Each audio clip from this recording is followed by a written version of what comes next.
Everything's Zen, everything's Zen. Episode 110. Nope. Aww, Not happening. you are so oppressive.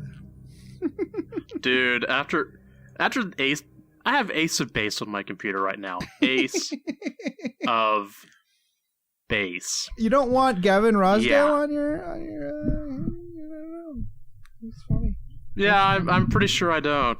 Does it help that I'm hold does it help that I'm probably going to go see Apocalyptica this March? Or May? Yeah, but that's you. And the file would be on my computer, so yeah. Fantastic. So, Jason, do you remember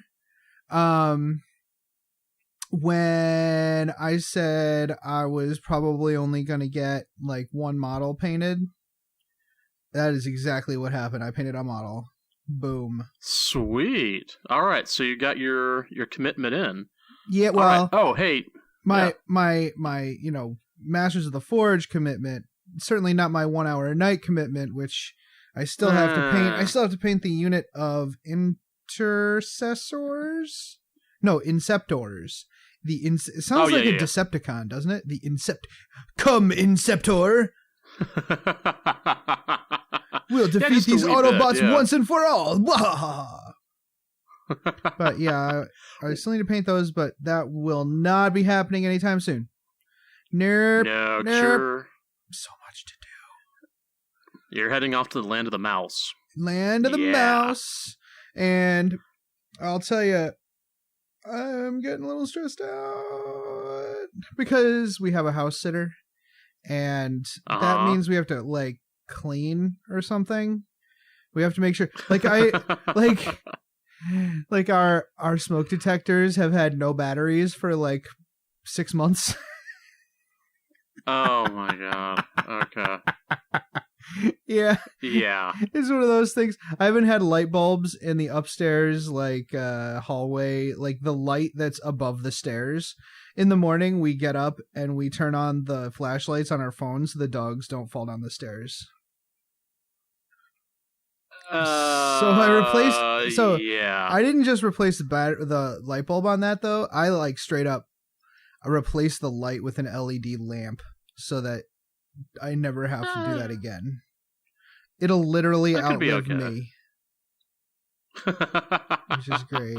But anyways, enough of that hobby time. So next week, again, like I said, I'll do the Inceptors. And that'll be good. I did play some games. I've been playing my Emperor's Children still. I had a game with... No, since we recorded? I just went to the tournament. We recorded last Tuesday. Yeah. So yeah, I had 3 games at the Portal, which is a wonderful venue. Yeah. In Connecticut. And close great enough. people there. We tried out chess clocks, which is really interesting. Oh really? How'd that go? It went well. At least I think so. I would never want to do that like just hanging out with a buddy, but for a tournament it works fine. And even like the last game of the tournament, I was like, hey man, we're not in the hunt here, do you want to just play? He's like, yeah. But in the first couple games it was really good, and I think it helped. But anyways, I had some fun games. Emperor's Children, Land Raider got shot to death every time. It's just how it is. I faced Robute Guilliman twice. Oh, really? Yeah. And I played against the new what do you call it? The Custodes jet bikes. And it was basically just somebody taking a Supreme Command detachment with 4 of the characters that are like toughness 6 and objective secured. It was gross. It was super gross. So like, that's a thing. Anyways, it was super fun. I had a good time. I got to kill a bunch of Dark Angels in my last game, which was super cool. We beat each other up pretty bad, which, that's what you want. You want to beat each other up pretty bad. That's right. That's a thing. Yep. But twice my demon prince died in Overwatch. It was super sad. It was super sad. Super sad. That's actually really funny. I shouldn't laugh, but that is really funny. No, it is funny. You should laugh. And this tells you how competitive a player I am. I definitely forgot to summon my demonettes in the first 2 games. So I was basically just playing. I just played 80 points down for no reason. It was great. Yeah, why not? Yeah, it's okay. I'm good at this game. Yeah. I know what I'm doing. Yeah, completely. So so basically that was a lot of fun. I just put them back in the case so they look all pretty while I'm away. Yeah. If my house sitter has any guests, they can oogle my Emperor's Children. And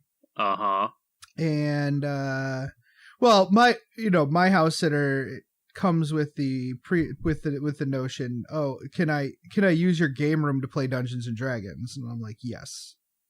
So my house sitter may in fact have people who will enjoy seeing the Emperor's Children. So that's cool. That is pretty cool. Yeah. If we're gone more than a few days, we definitely have to have somebody here full time for the dogs. Yeah. It's gotta happen. Yeah, definitely. Otherwise the dogs get lonely. Super sad. Like they get super sad anyways. But I can't imagine leaving them like 16 hours a day for 2 weeks. That's just not good.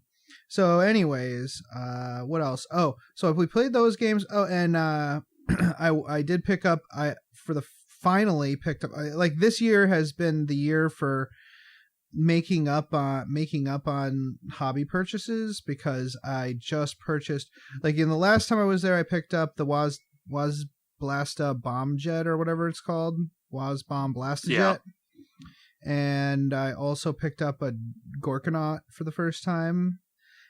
This time I picked up a squad of the brand new plastic Meganobs. So I'm super stoked about those models. Super stoked. Cool. Yeah, that'll put me at 20 Meganobs. So I'll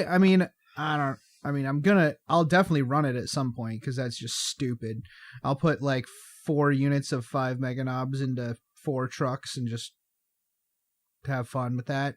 Or I'll try the stratagem and put 10 Meganobs in 1 battle wagon and then 5 Meganobs in a truck and then mob up, because I don't know, but I don't think it really buys me anything, but it sounds pretty freaking sweet, doesn't it? Are they still 2 up? They're 2 up, and they have 3. They have 3 wounds now. T4, T6. No, just T4. Okay. Yeah, they're not crazy. No, they're not crazy. It would actually be the worst list ever, but I don't care. It's going to be super awesome. What I might do is, they have lots of weapon options, so they have like a double kill saw option and a shooty gun power claw option.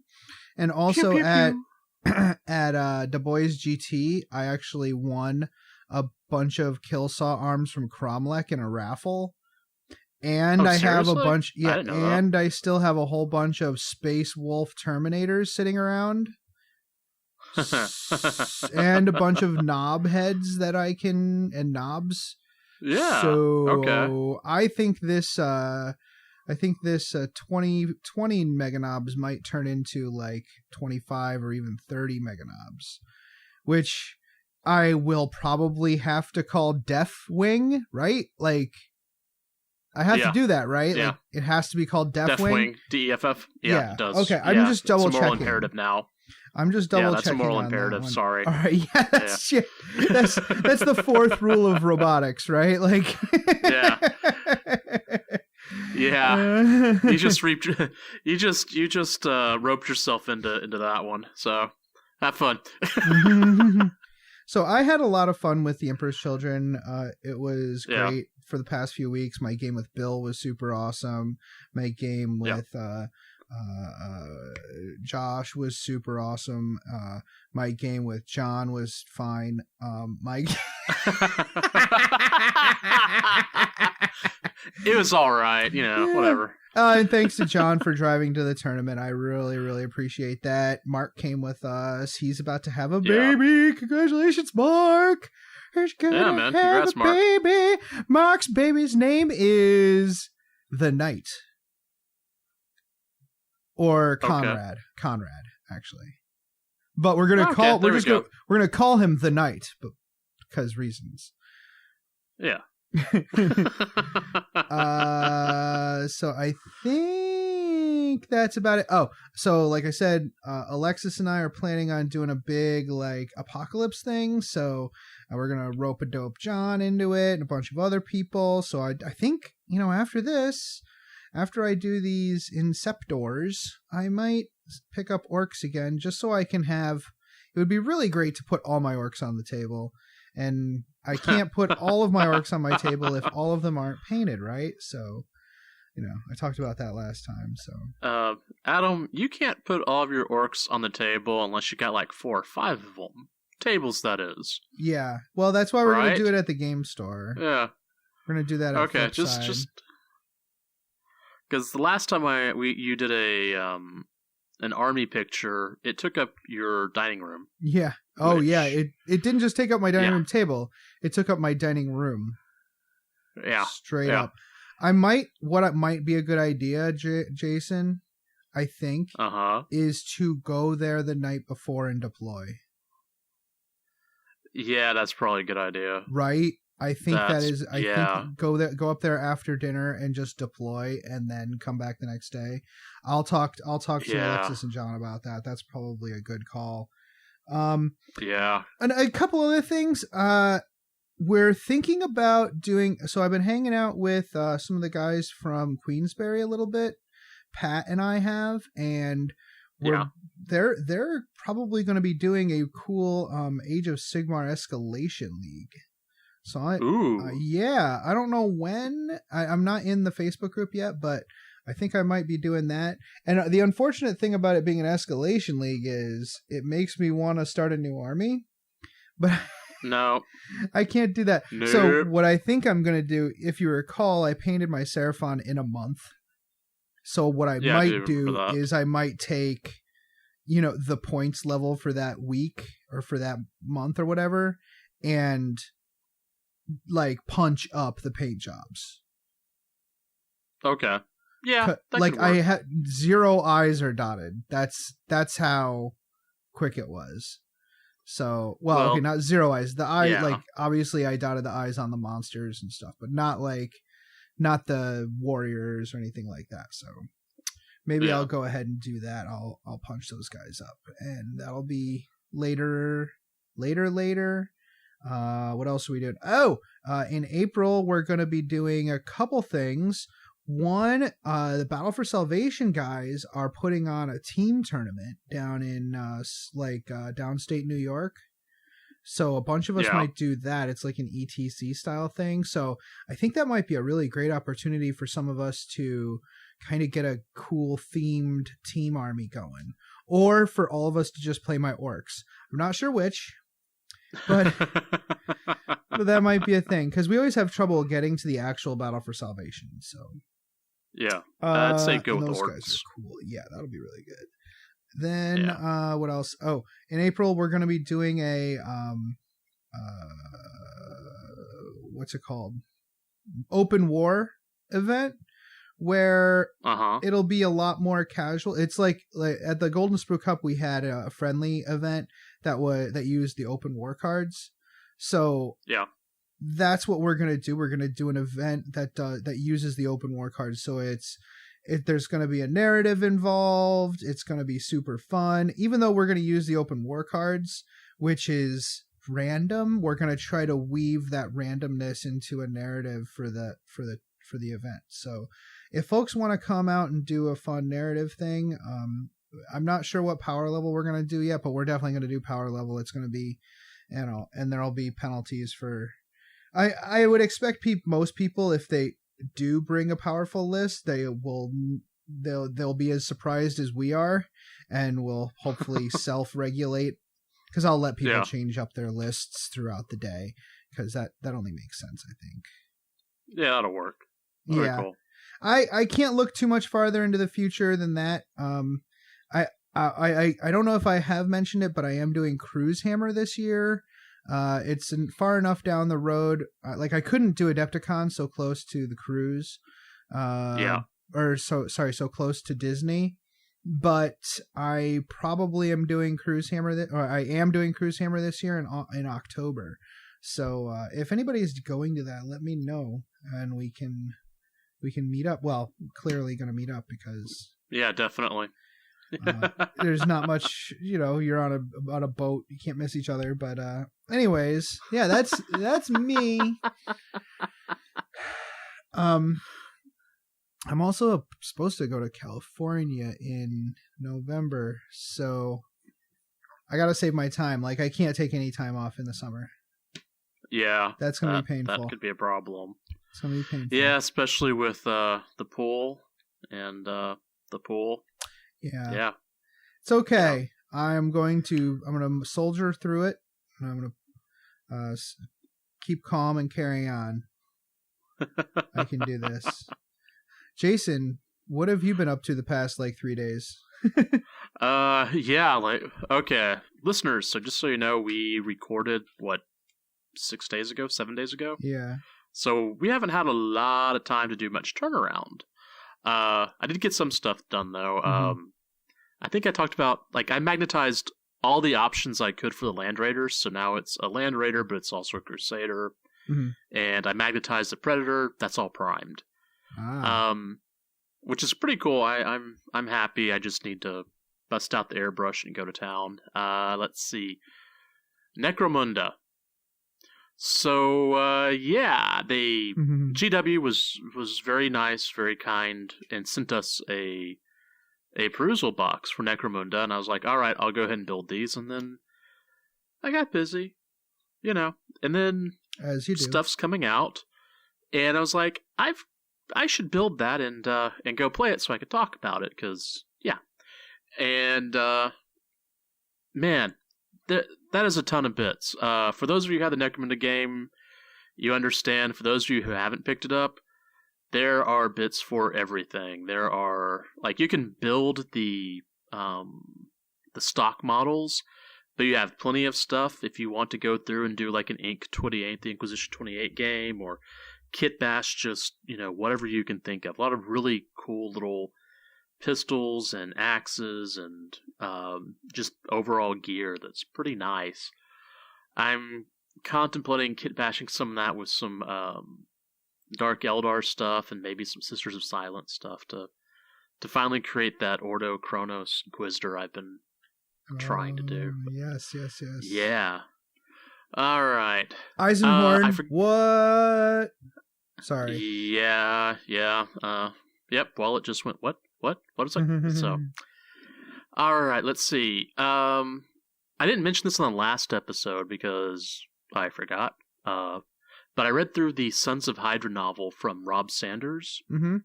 And, Rob is a friend of the show, and I like Rob a lot. But Rob, every time he goes through and releases one of these books, I end up building something and painting it. So, Sons of the Hydra, really, really quite a cool concept. A lot of cool characters in there. That's something he always does very well. I'm trying not to build the Alpha Legion warband that he came up with. I'm not going to hit spoilers on this one. If you like Alpha Legion, you'll like this. If you like Rob Sanders stuff, well, you'll like it anyway. So whatever. But it was quite good. I mean, I am trying not to do it. I should be building Necromunda. So yeah. So that's my hobby. Nice. I am currently reading through Watchers in the Dark. No, not Watchers in the Dark. Watchers of the Throne. The book that Jordan recommended last week about the Custodes. Uh-huh. I started reading that because he recommended it and he was very stoked. I'm like, all right, let's try this out. So I'm sure it'll be very so far good. It's pretty cool. Yeah. It's Chris Raitt who did the Scars novel. and a few other things that have all been really good. So Uh-huh. whenever I saw his name as the author, I'm like, yeah, I'll read this. It'll be okay. So Nice. but that is my hobby. For next time, I'm going to try and get that Raven Guard Contemptor Dread. That's going to be my hobby goal. It was supposed to be this week, but trying to get the Necromunda thing. Oh, and I'll have the Necromunda thing finished, definitely. So, for next episode. Yay! Nice. So, do you have any ideas lined up as to what your main gang is going to be? Like what speaks to you the most? I don't know yet. I haven't read enough of it. Maybe you get some paint on them? I don't know. Yeah. That's probably what's going to happen. I got to kind of figure out what really speaks to me. The thing that I find the most fascinating is, and I don't think this is a gang or anything, but some of the mercenary sculpts from Forge World, like the Beastman, what's his name? The Half-Horn guy. That model, is cool, and that's the whole idea of mercenaries and hired guns is actually pretty interesting. Because there's also a squad in there, and they broke a clock for that. So,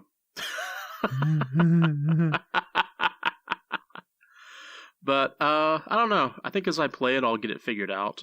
My wife has decided that she's going to learn some of this hobby stuff from me or with me, and so she's going to actually play Necromunda with me. That's awesome. So, yeah, that'll be cool. So I guess I'm definitely painting up Escher. I don't know. I'll paint them all at some point. Okay, yeah. Yeah. Take your time, enjoy it. Like I said, we're not rushing this stuff. If Games Workshop wants to send us stuff, we'll definitely give it its due, but everything in due time. Right? Yeah. Oh, we'll play it before it gets painted, just because. Yeah. That's there's a lot of flesh on there, and flesh seems to be the one. One thing that always gives me pause. It's an equal opportunity thing too. I mean, everybody's got a midriff. Yeah. Gender be damned. Everybody, you get a midriff, everybody gets a midriff. So it's like the chaos models from Age of Sigmar, where I'm like, wow, she does not have, her belly is showing. Certainly the male models aren't done like that. Oh, they are actually. Well, okay. They all are. So time to work on that tattooing. I can't get too upset about that. Fantastic. So, yeah. Did you have a? I forgot what we were calling it. Perils of the Warp. Wait. Oh, the perils of. Wait, hold on. Not Beyond the Warp. The non-40K thing that we're doing. Oh, Beyond the Veil. No, Beyond the Fringe. Maelstrom? Beyond the Fringe. Beyond the Fringe. I have one prepared, so you can think of one. Go for it. Yeah. So, oh, wait. What was it? Oh, okay. So it's a podcast called The Skiffy and Fanty Show. I may have briefly touched on it in the past, and David Annandale actually talked about it in the first episode, but I only started listening to it regularly in the middle of last year, and I don't miss an episode now. I love Skiffy and Fanty. And I thought, and funny thing, I've been listening for months, and I just realized that the name of the podcast is a play on words for sci-fi and fantasy. Even though the logo says the Skiffy, and it's an alien saying it, and then it says and Fanty Show with a unicorn saying that. For some reason, I thought those were like screen names for the hosts. No, it's sci-fi and fantasy. It's basically a show about not like, sci-fi and fantasy in novels and movies and comic books, everything, in all aspects of fandom. And it's really, but it's more like narrative fandom. It's not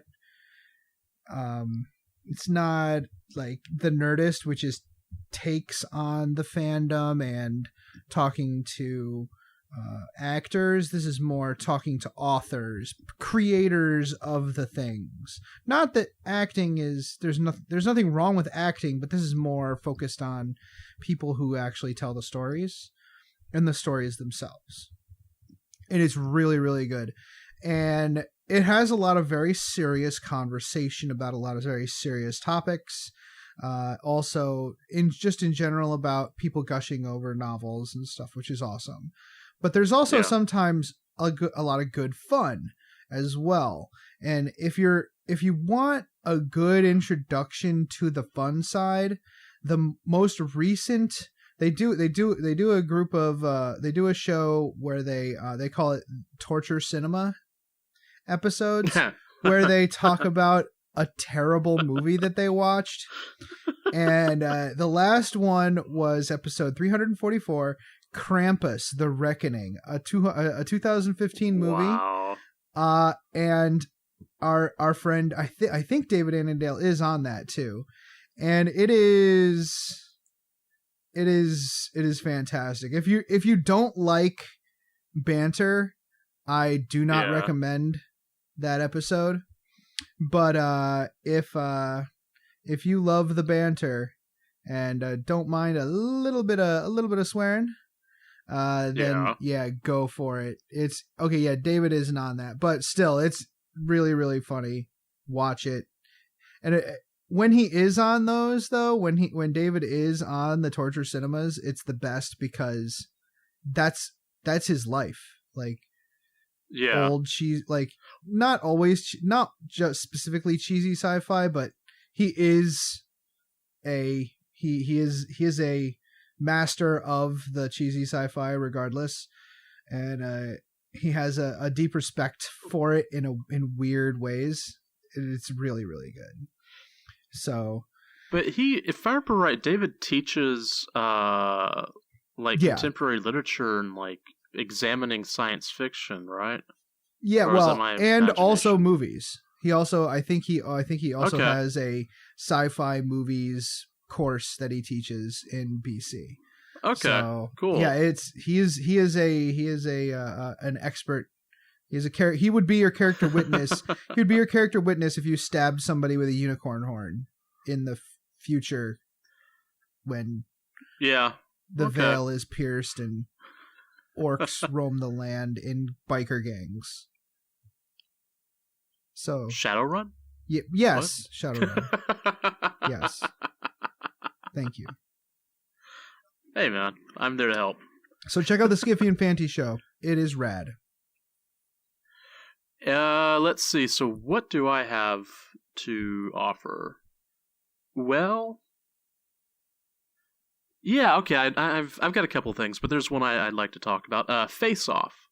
It is a makeup show. Pardon me? No, not the movie. Oh, okay. It's a sci-fi makeup series, like science fiction fantasy series, and I think it's coming back in a couple of months. They've had 12 seasons, and every week, it's a reality show, but it's not one of those like backstabbing reality shows. It's people who are actually trying to do well in the industry and whatnot. And what's kind of funny is that almost as soon as they are off the show, they're like working for one of the judges or something like that. So it's not like a lot of reality shows. You have that. What's the word I'm looking for? People are crappy. Horrible. Right. And these people aren't crappy. I mean, they're actually doing things that are quite fascinating with color, with form. As a hobbyist, there's a lot of things I've, kind of watched what they've done. I'm like, oh, okay, those two colors work together. This is how you build those highlights, blah, blah, blah. And even though it's working with makeup and working with, latex foam and whatnot to create other things, it's still an interesting creative outlet to, not an outlet, but at least something creative that you can watch that is kind of related to our hobby, but it's not related to our hobby. Right. Does that make sense? Yeah, no, Yeah. absolutely. It's tangential to our idiom. So yes, that's fantastic. Yeah. Great. It's on season 12. I think I've watched every season as it's on season 12. Progressed. I've never heard of it. Yeah. Oh, it's I think I started watching in season 3, and I never like missed that.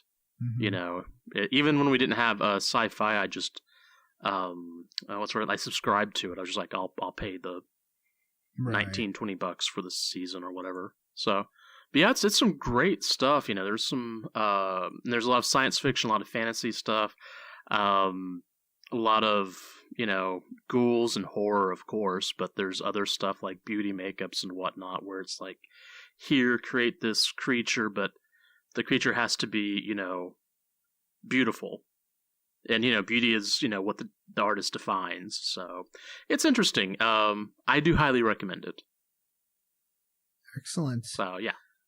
Excellent. So, hey, remember last week also when I said we're going to do an episode on terrain? Uh-huh. Yeah, that ain't going to happen. And? No, that ain't going to happen. Yeah, I know. Week. That ain't going to happen this week. This week is a fun week. This week is Adam has a 2-week vacation coming up and had zero time for anything kind of week. So instead, we had you, the listeners, do the work for us on this one. Boom. Yay! We love you guys and gals and indeterminate. As the Nerdist podcast would say, we farmed you out for questions/comments, and we're going to read them on the air and answer them. Yeah. But first, let's have some messages.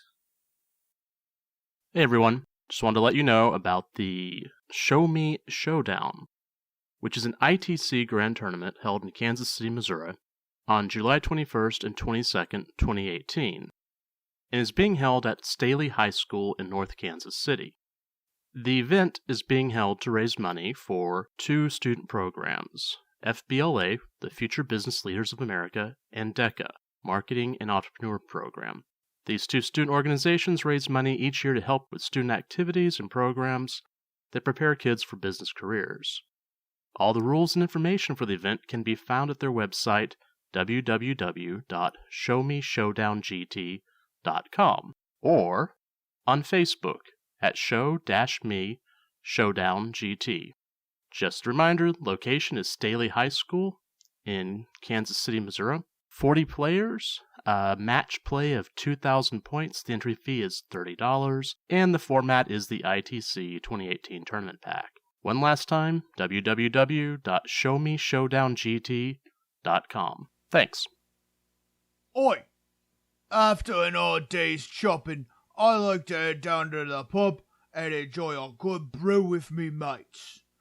Shopping humans all day is hard smelly work, so's I likes to top myself up with something nice. Chopper body spray is not just a treat for you, it's a treat for the whole crew.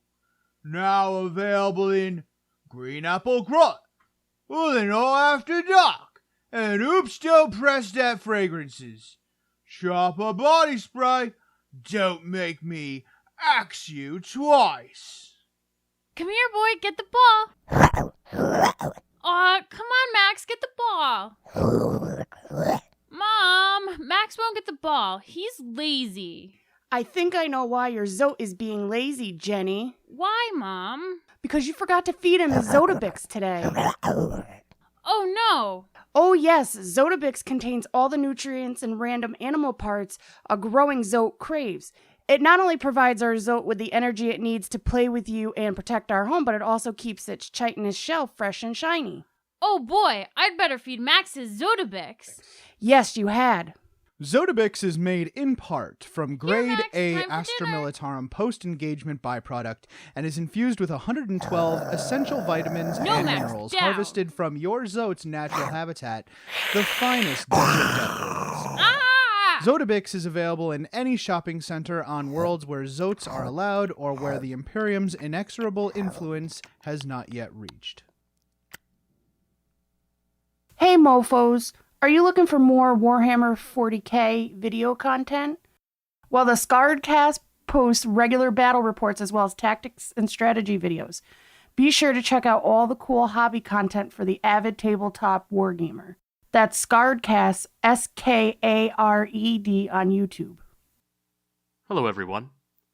The Masters of the Forge is now a proud member of the NPC, the Narrative Podcast Consortium. Our aim is to inspire your hobby through the rich lore of the 41st millennium. If you enjoy our podcast, then make sure to check out these other awesome shows where you can get coverage on campaigns, Black Library, and all kinds of general topics of the 40k background. The NGC 40k podcast also provides in-depth campaign coverage, audio dramas, and free-flowing narrative campaign creation. The Adeptus Terra podcast also features in-depth discussions of the lore and commentary on the hobby. Oh, and sexy English voices. Oh yeah. The Masters of the Forge brings the world of 40k to life on your tabletop, with discussion on the lore, backed up by narrative-themed rules and battle reports. Of course, this is only a fraction of the topics covered by the podcasts of the NPC. Please tune in to find out more. Willow Black! And we're back. Welcome back, everybody. I feel much better now.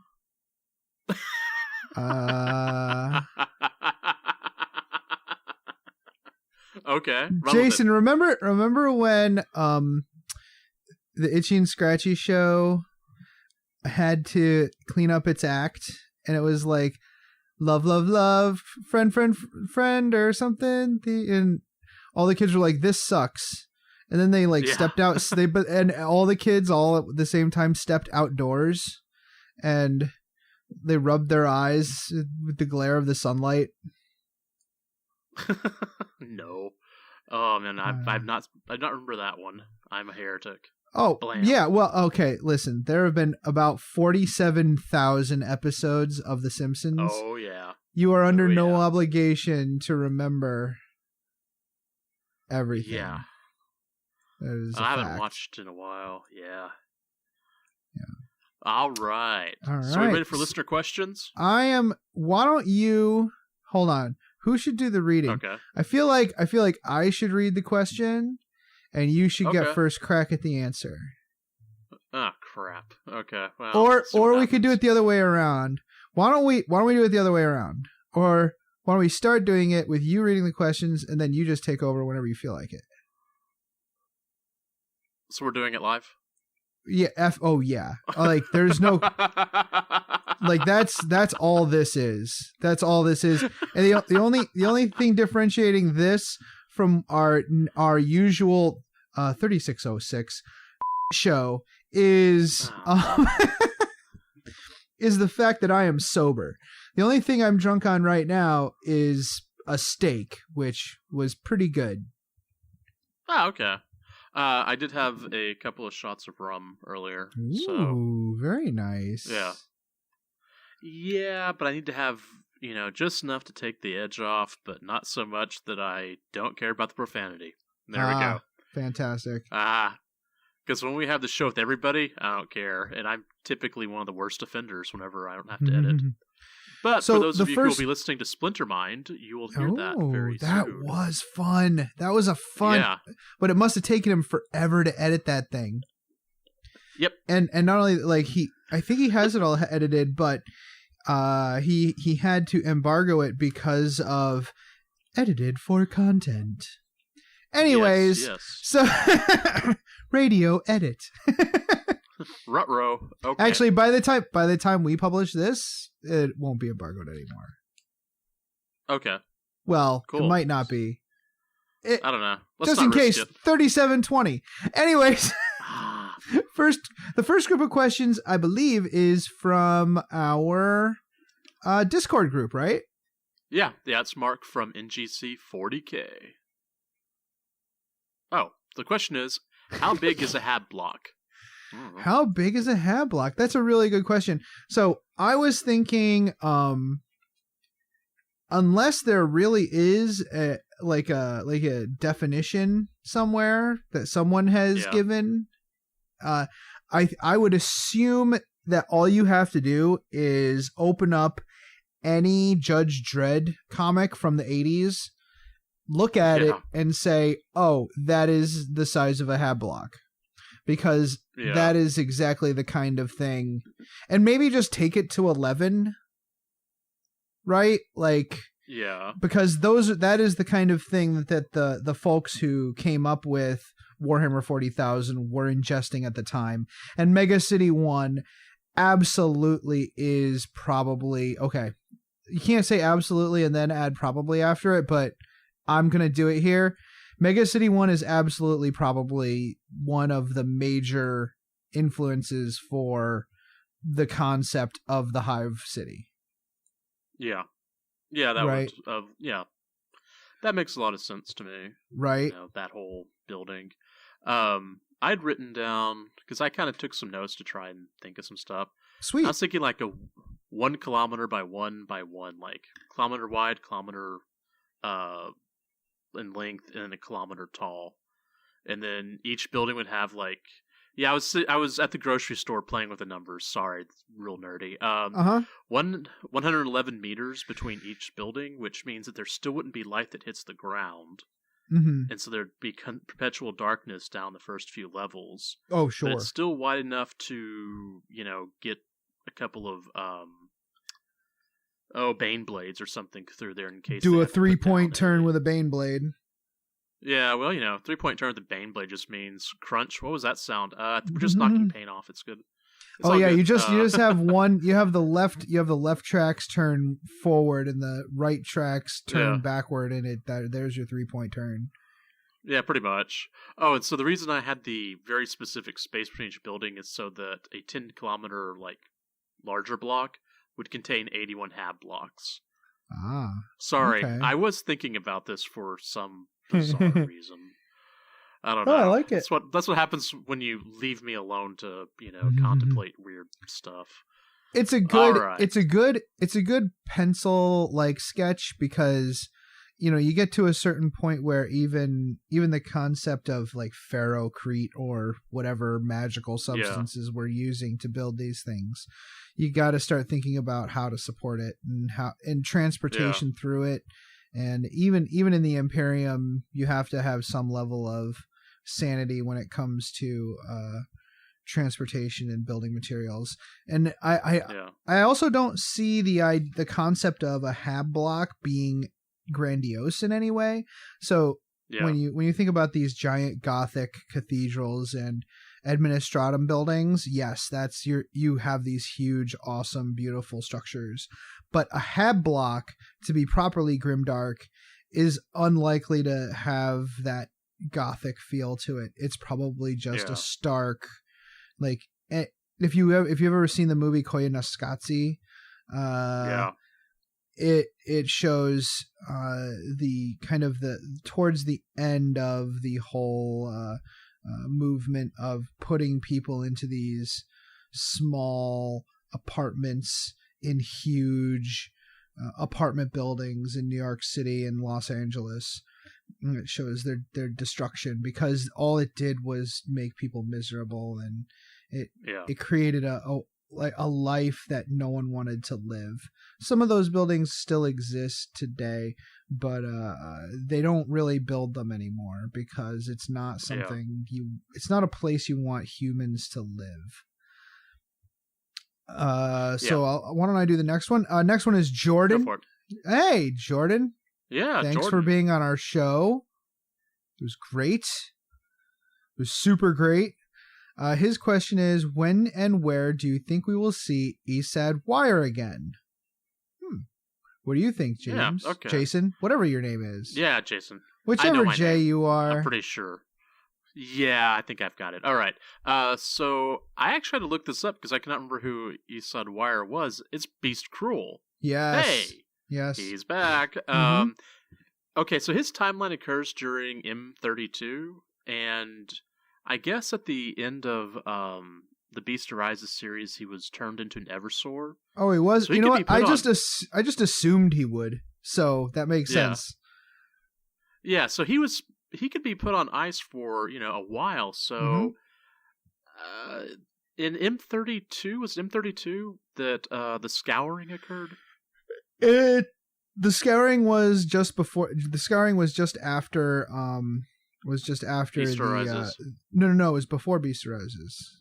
Oh, okay. You're thinking of the. I don't remember. We are tired. So the I Holy don't know War when we'll one, see whatever it it again. was. The We are really apostates? good at that. Yeah. Yeah. Maybe there? I don't know. Who did most of his writing? No, they all did his writing. Yeah, they all did. I guess it would come down to see who actually created him as a character, and then kind of look from there. I don't know if we will see him again, unless the Black Library says, "Hey, let's do, I don't know, like a Where Are They Now?" I don't know. Maybe in a he's short part of. story. Maybe he's part of a certain Necron's collection, Oh, yeah. and he comes Yeah, back. I And he could see comes that. back with. Creed. Oh, okay, yeah, I could do that. How cool would that That be? would be funny. That would be super That would sweet. be funny. I would Yeah. like to see that. But since he's an Eversor, he's like super messed up. So I don't think there's really any coming back from that. And I think Eversors, after you cut them loose, you got to put them back on ice real quick, or just drop a nuke, because you're not going to really. It's the only way to be sure.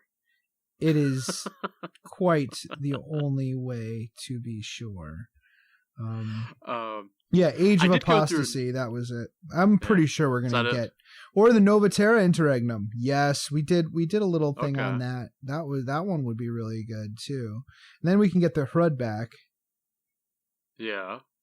Well, at some point, we're going to be finishing up the Horse Heresy Yeah. series, and that's coming pretty soon. I mean, people are already starting to stop writing for the Heresy. Like, Yeah. Annandale stopped. I think Rob Sanders has stopped. Uh-huh. I'm not sure who else. I know. but- I think that. I think if some of them are currently writing their last book in the series. Yeah. Also. Yeah. So that's really interesting. Now, The Beast Arises was kind of a romp. You know what I'm saying? Where I would say, the Horus Heresy is to Blade Runner as the Beast Arises is to Mad Max, I think, almost. I mean, not that Mad Max isn't serious, but it's more of a fun. It's more of a fun romp than kind of a philosophical. It does have its moments, but you know what I'm saying. Oh, I know. I that's actually a really good analogy. I agree with that one. I can see that being a pretty appropriate analogy. I think Black Library is going to need to take the energy that they had with the Heresy and direct that towards a new series. But I don't think it can be another Beast Arises. I think it needs to be something.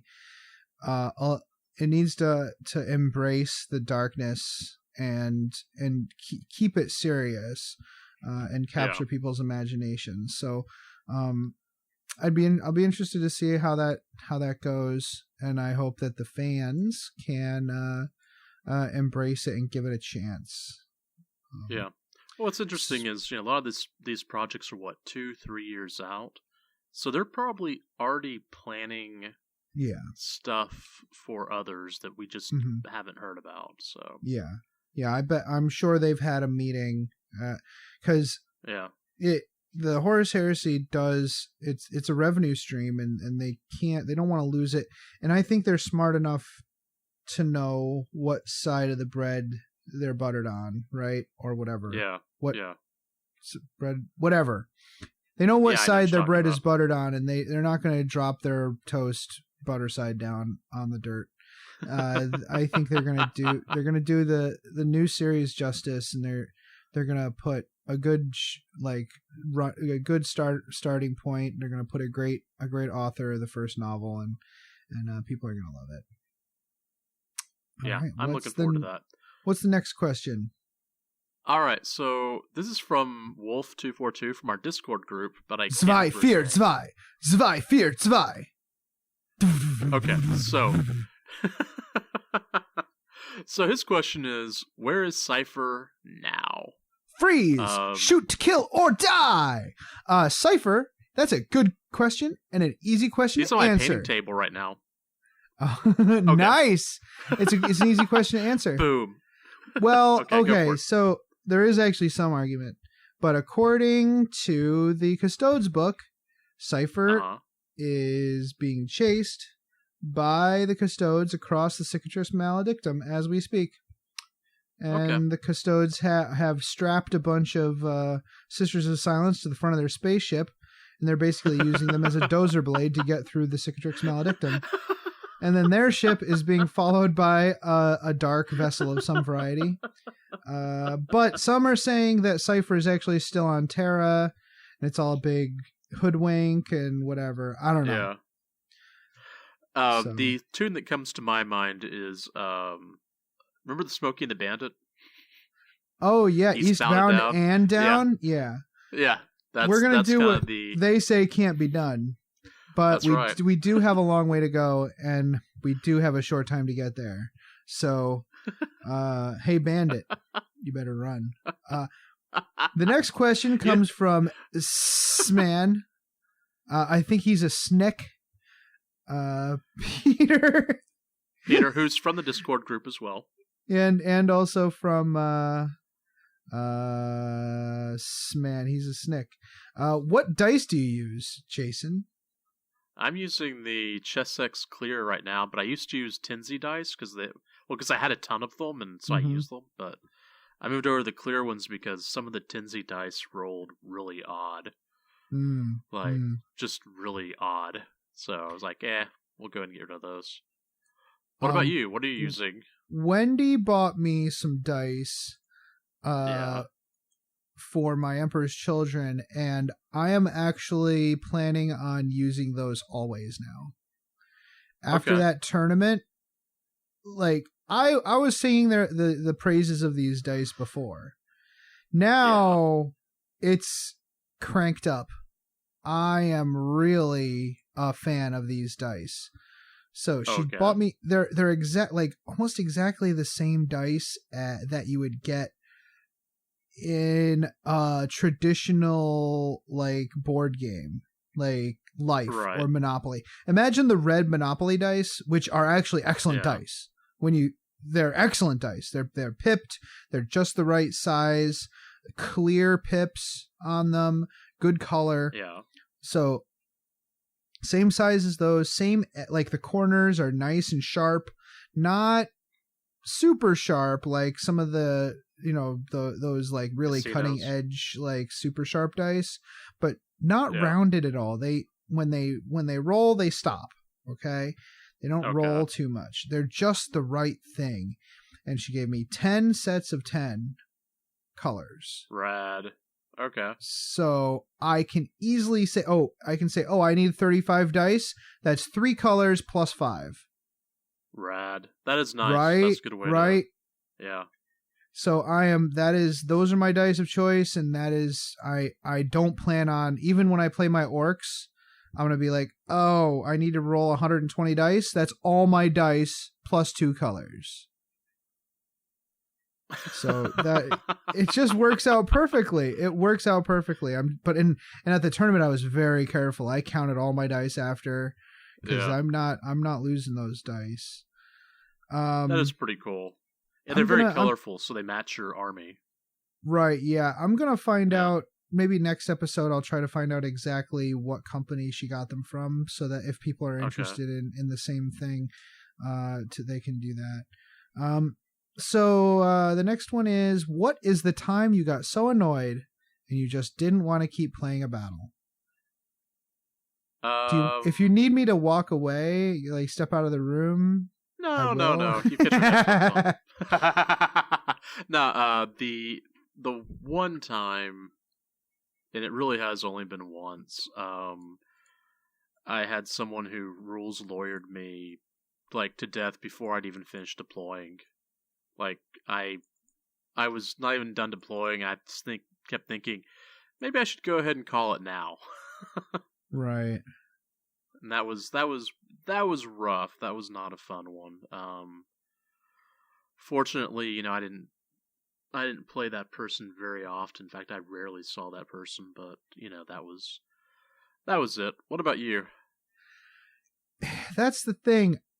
I use the hate of others as sustenance. Yeah. It's fuel for me. Oh, so, I understand. So there have been several times where someone has annoyed me real bad. Yeah. At a tournament. Good catch there. And I look at that as a challenge. And it's not a nice one, because I use the same strategy on the internet. Or if someone's being super annoying, I'm like, here's my chance to not turn the other cheek, but double down. Let's do this. Let's see if I can get this person to quit their game. And honestly, Jason, it happens a lot. It's happened a few times where people be like, you know what? F this game. Oh no. Oh man. 54-31. So yeah, I mean, I really haven't had those situations. Even at a tournament, like I always like play it out in my head where I'm like, hey man, if you're gonna be like that, I just quit this game. Fine, you get all the points if you're gonna be like that. But it never happens, because people are usually super nice, or if they're being crappy, I just make them miserable. So like, I wish I could be the guy who just makes their day and makes them happy. But honestly, if someone's going to be crappy, I just want to hurt. I just want to make them hurt more. And that's just not good. So Jason, what do you expect to see in the March FAQ? Well, I'm guessing Thousand Sons and Custodies. That's what, right. There's like a 2-week or 4-week turnaround for the codexes, right? They're not doing like rules changes in the FAQs. Gone are the days where everybody assumes that GW puts phantom rules changes in their FAQs. We don't like to do negative crap on here. Well, I guess I kind of crapped in that. Anyways, some people were always like, "Oh, GW just changing the rules in the FAQ." Like, no, the FAQ is an FAQ. Rules changes are addendums, addenda, addendi, whatever. The addendums were always where they changed the rules. FAQs are FAQs. Just because the result of the FAQ is different from what you thought it was going to be doesn't mean it was a rules change. It means you were wrong. I mean, what else can I say? That's all it means. It means you were wrong, and it's okay to be wrong. Yeah. So anyways, I think you're right. Yeah, it's whatever the most. That's what they could think of. Yeah, I don't think there's going to be anything. There's nothing else like that. Yeah, they've really done a great job of keeping up on it. So, if anything, I think they really probably do need to clarify some of how stratagems work in armies with mixed detachments. Because I think people and relics, because I think people are still confused about that. I think they need a general FAQ to kind of better explain how all that works. Yeah, because it's already starting to get a little muddled, and that's fine. That would be helpful for no matter what, whether you play narratively or whether you play competitively or whatever. Did they ever put an FAQ out for the chapter approved? I can't remember. Yes, I remember someone making a joke about a FAQ for the FAQ. Again, people, saying, "Oh, chapter approved is an FAQ you have to pay for." No, FAQs Planet Strike are FAQs. Planet Strike, Stronghold Assault, narrative campaigns. I don't understand. Yeah. There's so much stuff in there. I mean, sure, maybe you're not interested in playing narratively, but just don't buy the book. It's fine. Because we did our Planet Strike a couple of weeks ago, or a couple episodes back. Yeah, it was really good. It was fun. Last question from Snickman. Do you think every army will have a psychic phase or ability to deny the psychic abilities?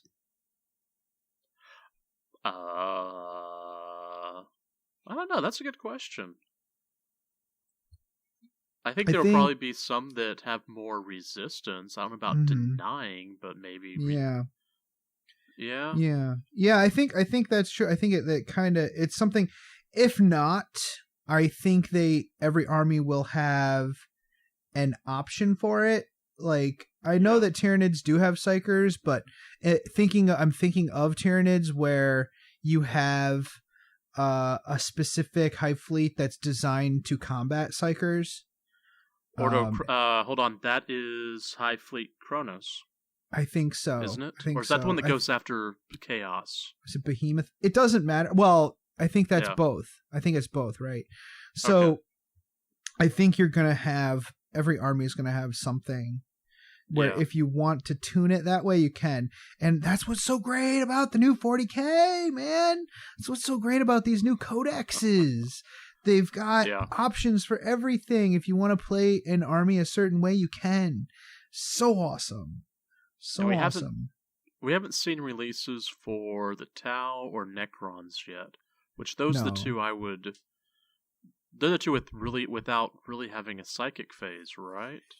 Yeah, and they're the ones where it'll be hard. But the Necrons, we've read a few books, and the Necrons definitely have technology that messes with psychers super bad. Yeah. So I would expect to see it there. Mm-hmm. Yeah. In the Tau, I don't know. Maybe there's something they can play off with the Ethereals where they... they don't have powers per se, so we'll see. We'll see with that. That might be one where you don't get psychic defense, but at the same time, they don't have souls. Well, they do have souls, but they're not blanks, but they're also resistant to chaos. So maybe there'll be something there with that. And they're quite aquatic. Yes. Although they also do have the psychic bears, the Nikasar, so... Yeah, the Nikasar. Oh, allies. Yeah, good point, dude. Yeah. Maybe we'll get some more allies. We're not going to see that, but... We've been begging for allies for forever. Yeah. Well, so for instance, we got the Thousand Suns Codex a couple of weeks ago, which I picked up. And, one of the things about the Thousand Suns has always been they're elite and they're high point cost. And so you need to have some sort of, allies, and I say allies like, Zangors or cultists, and maybe this is the chance that that the Tau actually might get something. They may not. This could be complete and total wish listing. Actually, this is wish listing. They're just asking what we think or who we. Yeah, this is literally the episode of wish listing. This is Prognostication. That's the name of the episode: Prognostication and Procrastination. Ooh, I like that. Right? And alliteration. Yeah. Ooh. Okay. All right. So, shall we go to the next question? Yeah, go ahead, dude. Yeah, here we go. All right. So, Eric Boff, also from Discord. If you're interested in getting on the Discord channel, I think we put a permanent link on the Facebook page. So, come on over. I would just message us because you'll never find it. Facebook pages are the worst. It's just they want you to make as many posts as possible and pay to have them advertised, and people never see them. But I think if you're if a specific person posts a lot, it becomes noise and they don't repeat it a lot. but if someone doesn't post a lot, it gets seen more often. Like you got a lot of responses from the question from this post, and we don't get the last time we posted like please ask us questions, it didn't get a lot of responses. So I think there's something to that. Anyways, go on with the question. Sorry, dude. Oh yeah, that's interesting. Anyways, if you want, message us. We'll send you the Discord link. And so, what do you think this year will have in store for 40K, especially post Codex launches? So after June, right? What do you think, man? Like I said last week, I'm really hoping for a campaign of some kind. That would be great. But to be perfectly honest, Boff, I think this is going to be more of a year for Age of Sigmar. We said that last year, right? Like, and I think a lot of people said it too, where that last year was very much super duper 40K centered. Yeah, that's to be expected with the new edition coming out, and I think it's only fair that we try to support and put forward the Age of Sigmar, and so I have no problem with that. I think they're going to release all the codexes, and then hopefully we have a campaign, and that would be super cool with new rules, some new war zones. That's going to be awesome. Some new missions. I think that'll be a lot of fun, and I think they're going to do some community involvement. They did it with the last campaign. They're doing it with Malign Portents. And I would actually go ahead and take a look at Malign Portents and look at that as kind of a first go at the new way they're going to do campaigns. Yeah. And I think they're going to learn from it, and they're going to refine it, and that's what they're going to do for 40K. I could see that. That actually, that I can see that. One thing I've been kind of contemplating and thinking about since last, June, we have all these codexes being released, and they're being released quickly. But we aren't having a lot of model releases. Do you know what I mean? Like we're getting them, but we're not getting them at the rate, and this is both with 40K and Sigmar, that we would have had them before. So I'm wondering if there's like a backlog, if there's like, we're going to finish up the codexes and then we're going to get something new. Right. Or are we going to get like an entirely new codex that comes out of left field? Like we didn't know if custodians would be their own codex or if they would be part of a larger codex. So I'm just wish listing again. I'm just wondering, what's happening in that regards. I'm kind of curious. So well, I think they just came out with what are they called, the Blood Brides or whatever for Age of Sigmar. Yeah. So they had that. It seems to be a lot of scattershot going on. They just did a bunch of Nurgle stuff, which certainly seems to have been in the works for a long time. It's beautiful, beautiful stuff. They really went above and beyond with that. But it's not a new faction, and I think you might be correct. Got to keep those sculptors busy. I hate to reset the clock, but I think Sisters of Battle I think they are coming. You don't get that many people begging for something and not do it. Well, that I think it is funny. Oh, sorry. Go ahead. Oh, we've had Sisters of Silence. They don't have. They're not in the codex with the custodians, the custodes. So, and also, hold on, and I was putting together the Escher Gang on the Necromunda box set, and those sculpts are very, very good. So maybe they feel confident now. Maybe they're like, yeah, we can do this. Creating a female, warrior in power armor. Maybe they've such Baroque armor too, right? Like, yeah. Maybe they weren't just like ignoring them. It's just they didn't feel confident that they could do it. And I buy that because it is not easy to get plastics looking that good. Right. Especially something so delicate, or at least so like the faces. You have to be you have to be perfect, because it's not gonna come out right if it's not perfect. And all those delicate like filigree and all that stuff that's on those models, you want it to be right. So I can see where they would want to take their time and make sure they have the skills and the tooling to put out those models. And hats off to them for doing it. You know, I mean, we're getting the cart before the horse here, but I'm just imagining what it's going to be like, and I think it's going to be amazing. Yeah, I guess I can't figure out where Sisters of Silence are going to go. I'm assuming we're going to get an Inquisition or an Imperial Agents Codex. We are, yes. But I would have, I would have thought the Custodes and the Sisters of Silence would have been together, especially since the Custodes are flying through space with the Sisters of Silence basically acting as a Geller field. So I don't know. Yeah, but we'll see. So, next question, since we really went far on that one. Thanks, Eric. We're going far on all these. We're like an hour and 8 minutes in. We don't care. Oh, yeah, we are, aren't we? Rad. Okay.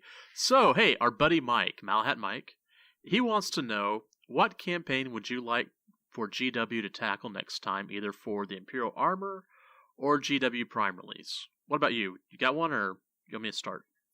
Why don't you start, because I can't decide. I'd like to take a look at the Ghoul Stars. They're up, in the Galactic Northeast, I believe? And they've always been kind of well, first of all, they've got a cool name. All right, let's just be honest. Or at least I think they do. Maybe I'm whatever. And it's an area of the galaxy that supposedly was so dangerous that, even the Horus Heresy legions didn't want to have anything to do with it. So that's typically a bad thing. Let me see if I'm right. Supposedly planets that were, stripped to nothing, a whole area of dead space.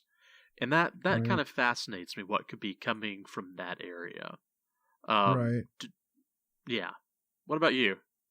Yeah, no, that would be really cool, because you also have the Death Specters out there. We did a whole episode on them before, and I think Adeptus Terra podcast just did an episode on the Death Watch. Yep. Which had a Death Specters Marine in it. Librarian. Yep. Yeah. The Librarian was a Death Specter. Yeah.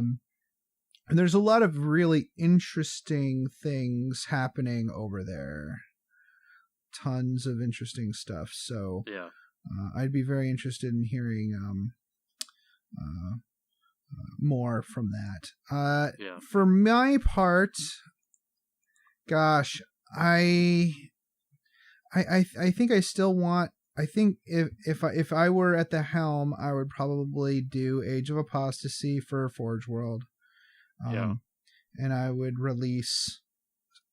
I wouldn't go as long as the Horus Heresy, but I would definitely do at least 3 big books and maybe 10 novels, maybe 11 novels. 1 to kick it off, 3 to coincide with each black book, and then 1 to finish it off. Give every author a chance to write a novel, and then have the same author open it and close it, something like that. And I think that would be great. You could have a thing where, and this would be a very much more of a historical type game, where you say, okay, so, it's been several thousand years. The Imperium is at a really bad spot. You're only allowed to take these specific units, stuff like that. But they could also include some new characters. They could do a lot of new character models to represent some of the folks that were around back then. But again, it would be very historical. So you'd be very limited as to what you can take. But you could also have some of these crusades and stuff that went on at the time. People, a lot of chapters trying to pay penance. And you could tell a lot of stories based on that. And you could do a bunch of Ayaterra stuff. That would be a lot of fun, and I think that would be cool. That's what I would do for that's what I would do for Imperial Armor. As far as GW Prime, I want to see more from the post Indominus Crusade stuff. I want to continue telling the story. GW Prime, that's what GW Prime is for. Their focus should be advancing the storyline the same way they're doing with Age of Sigmar. We can't stagnate like we used to back in the day at the last tick of the clock. We need to learn more about what's going on with the Imperium, and the players need to help tell that story. That's one thing to kind of go off of that, or from what you were saying, Justin Hill, friend of the show. Hi, Justin, if you're there. It just submitted a new story to Black Library, and it happens after it's a sequel, I believe, to Fall of Cadia. Nice. Oh yeah, and it includes his character. What's her name? I forgot her name. Yeah. But yeah, that'll be great. Looking forward. Yeah, I'm looking forward to that. But I think he just sent it to them like a couple of days ago, so we could be waiting a bit. But it's okay. So now we have Mark Stone. Mark Stone, I think, is he the guy that runs the the Narrative Facebook 40K page, the Narrative 40K Facebook page, and he has rats. I used to have rats. My buddy and I each got a rat when we lived together. His rat was named D'Artagnan because he was super into that stuff. And mine was Nicodemus because reasons. Because how does it go? Courage of the heart is very rare. The stone has a power. The stone has a power when it's there. So, because okay. Anyways, what armies do you think? What armies do you think will be added, Jason? I don't know. I mean, I don't know that anything new might be coming down the pipe. I mean, yeah. But then again, I think that's wishful thinking. Yeah, I mean, they kind of dropped Custodes on us. That was kind of a shock. And I know everyone wants squats, which I don't know if that's a new army or not. I think that would count as a new army. I think either squats or allies, like mercenaries. I think those kinds of things, I would count those as new armies for 40K. I mean, I've said it a million times. Rebox the Caradon Overlords. Done. Oh yeah. I was actually thinking that was what was going to happen. Me too. And one of the last big things is like, okay, well, go pick. I even looked at the Caradon Overlords minis when I was at GW a couple of weeks ago at one of the stores. And I was like, yeah, this guy could be a cool Inquisitor. They're super sweet. They're super sweet. Really nice. Man, you could make a really sweet Necromunda gang with those guys. Oh yeah. Right? Yeah, I could. Just buy a box of the dudes and just be like, here just we need go. 10 of them. Yeah. Okay. Well, okay. What armies would you like to see removed or folded back into their codex? I don't know. I don't know. I kind of would have liked for Sisters of Silence to be with the Custodes. But I mean, I don't know.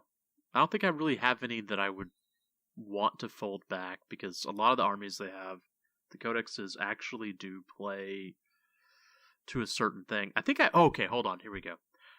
I wouldn't mind having like a Codex Inari, like the death faction for the Eldar. That'd be kind of nice, because I don't particularly want to play Dark Eldar, and I don't particularly want to play Eldar. But I wouldn't mind playing, like, a combination of, Harlequins and Eldar and Dark Eldar, but I'd like them to be something different, so... But I have a feeling that's probably going to be a codex, So yeah, I mean, Mark, you saw what happened when the Black Templar got folded into the Space Marines Codex. Oh man, yeah. Do we want the gnashing of teeth to grind the earth to dust? No, we do not. So I think we're good. I think it's fine. I am happy though that Blood Angels are not like, I remember in 7th edition the Blood Angels Codex came out and it fell real flat like immediately, and you know, I'm just happy that the codexes aren't coming out and people are saying, "Oh, this is busted," or "This doesn't even work." So I'm happy that all the codexes have been working. That's yeah, cool. me too. I know our buddy Chris would like for Blood Angels to get +1 to wound all the time in close combat, but come on, buddy. Come on, buddy. Can't have it all. Nope. So he also wants to know how we would do enslavers on the battlefield, rules and minis. Okay. No, we've had this topic before, but certainly not since 8th edition. So yeah, I had to go back and remember who the enslavers were. Oops. But it's cool because they are psychic jellyfish.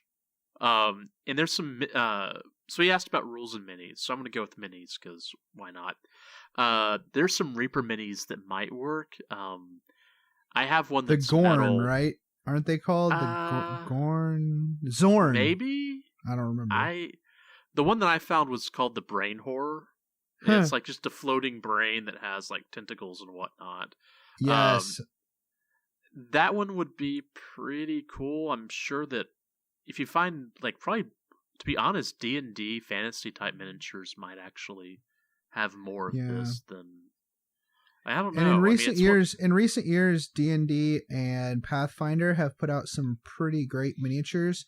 In Pathfinder battles, they pre-prime them for you, which is really sweet.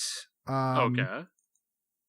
Yeah, it's pretty amazing, and they did a great job. There's a lot of really fun miniatures out there. I'd have a look. Yeah. As for rules, I don't know. I mean, as I was reading over the wiki to go back and reacquaint myself with the topic, I was thinking that they may be one of those races that can take over other armies. So, hey, yeah, you've got your Imperial Guard, but you have this one extra mini, and it's just, maybe it's an HQ slot or something like that, and it's, psychic and can just take over everything.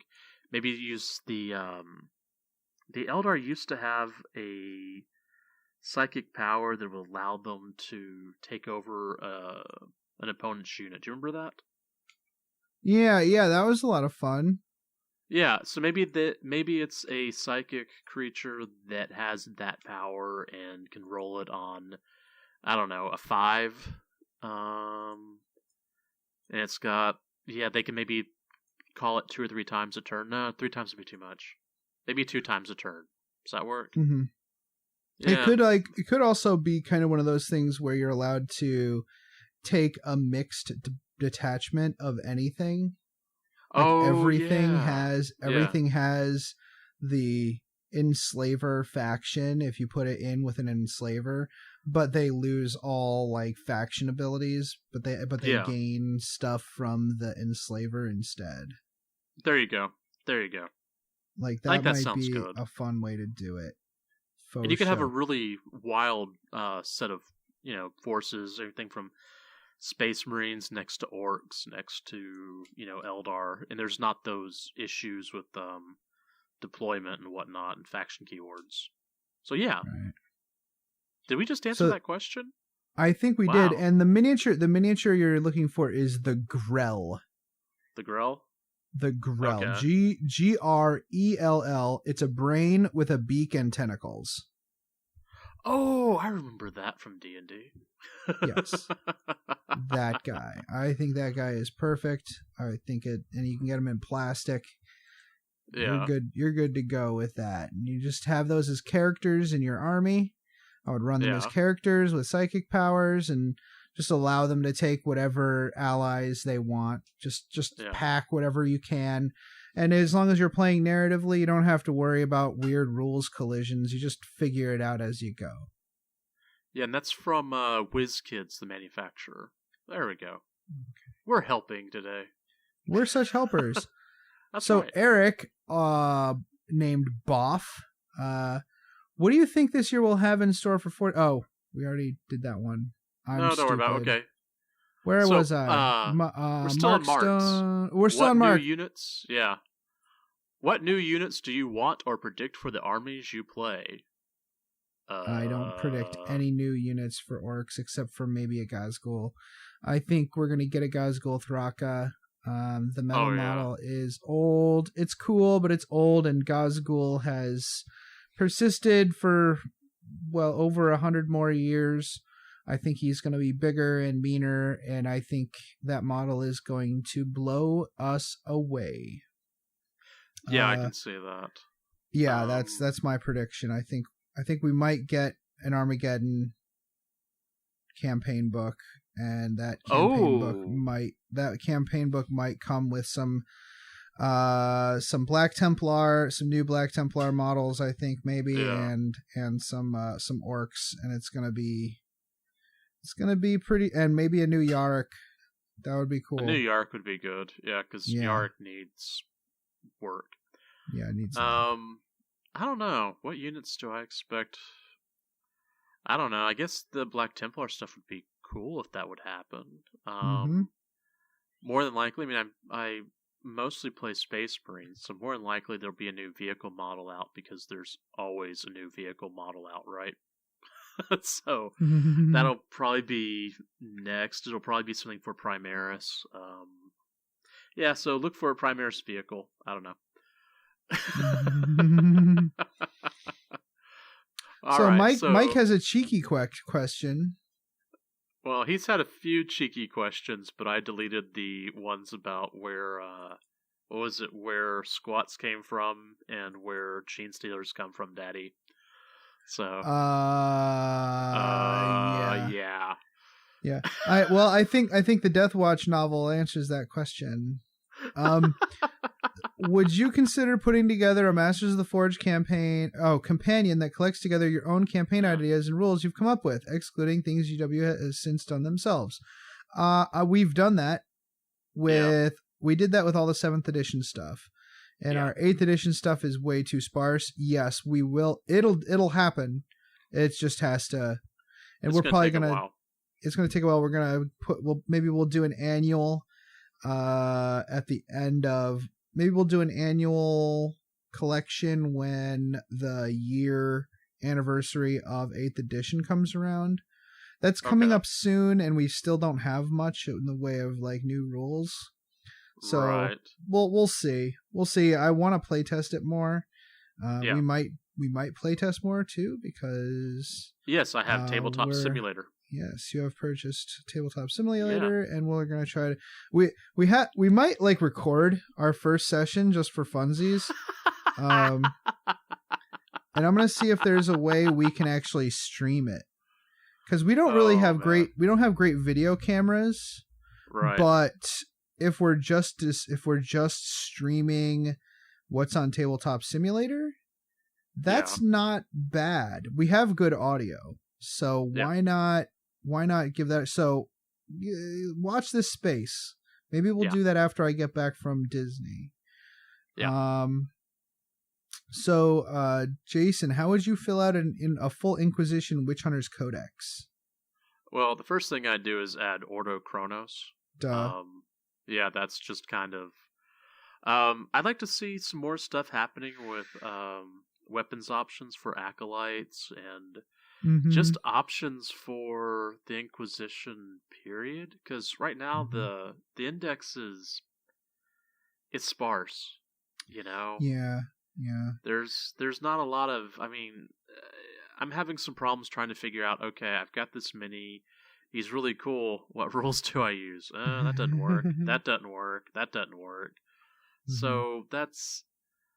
I think a lot more options for acolytes, options for maybe a pariah Maybe, options to take a single Sister of Silence, or something like that. I don't know, something, fill out those war bands. Give us more options for the war bands.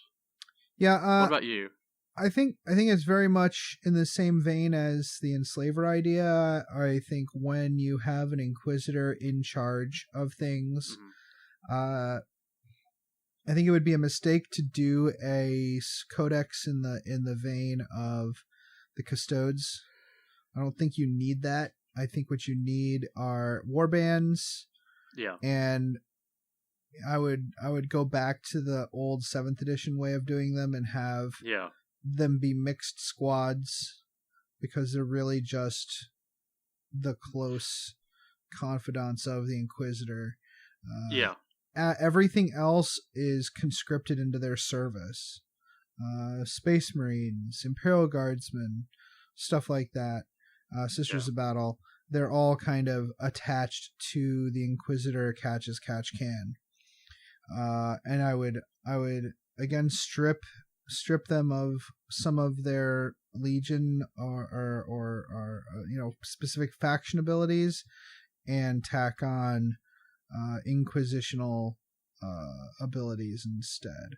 I'm not sure what shape that would take, because you want the army to still have its flair, its flavor, but you also don't want to just be able to take whatever and also add inquisitional abilities on top of it.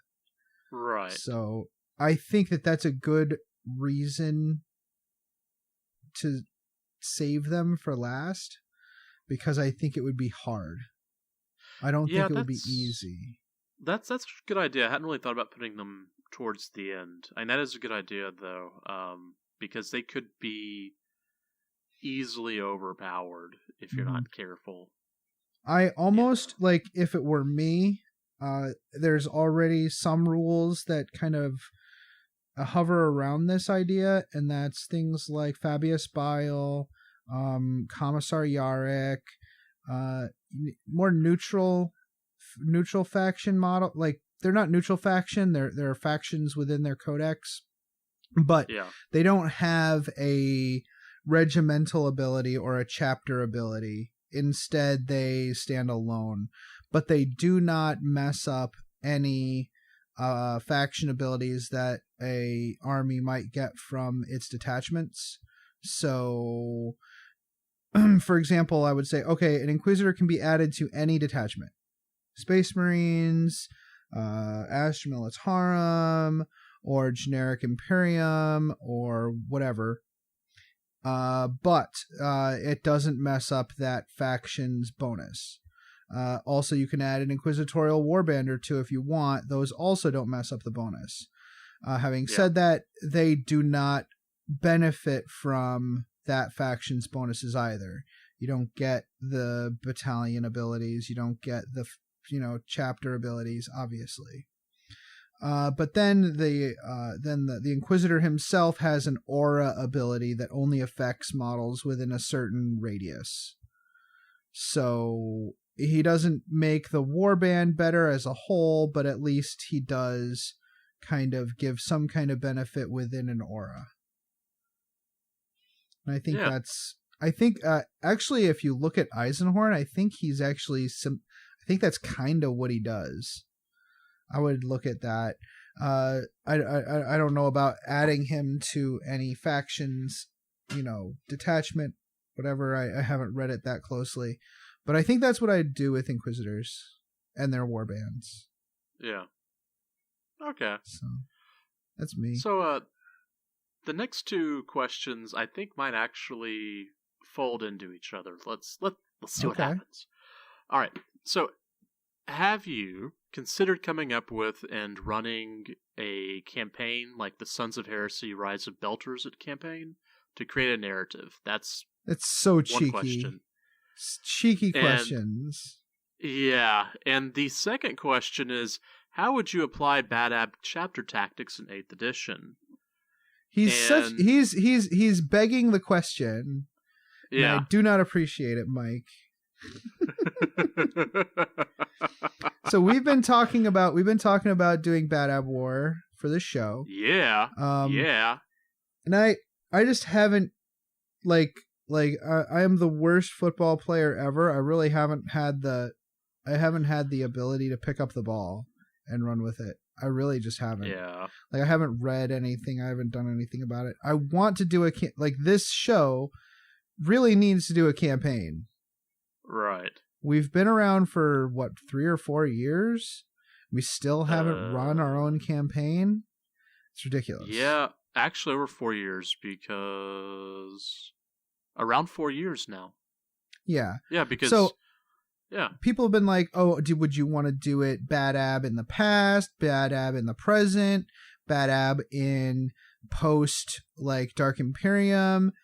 Yeah, and I think what I think we should do is all of it. And I think we should take I think we should take your fascination with Ordo Chronos and have the Masters of the Forge campaign focus on maybe some kind of force of the dark gods, or at least the despoiler, trying to, or even the Ordo Chronos themselves. I don't know, but it might have a thing where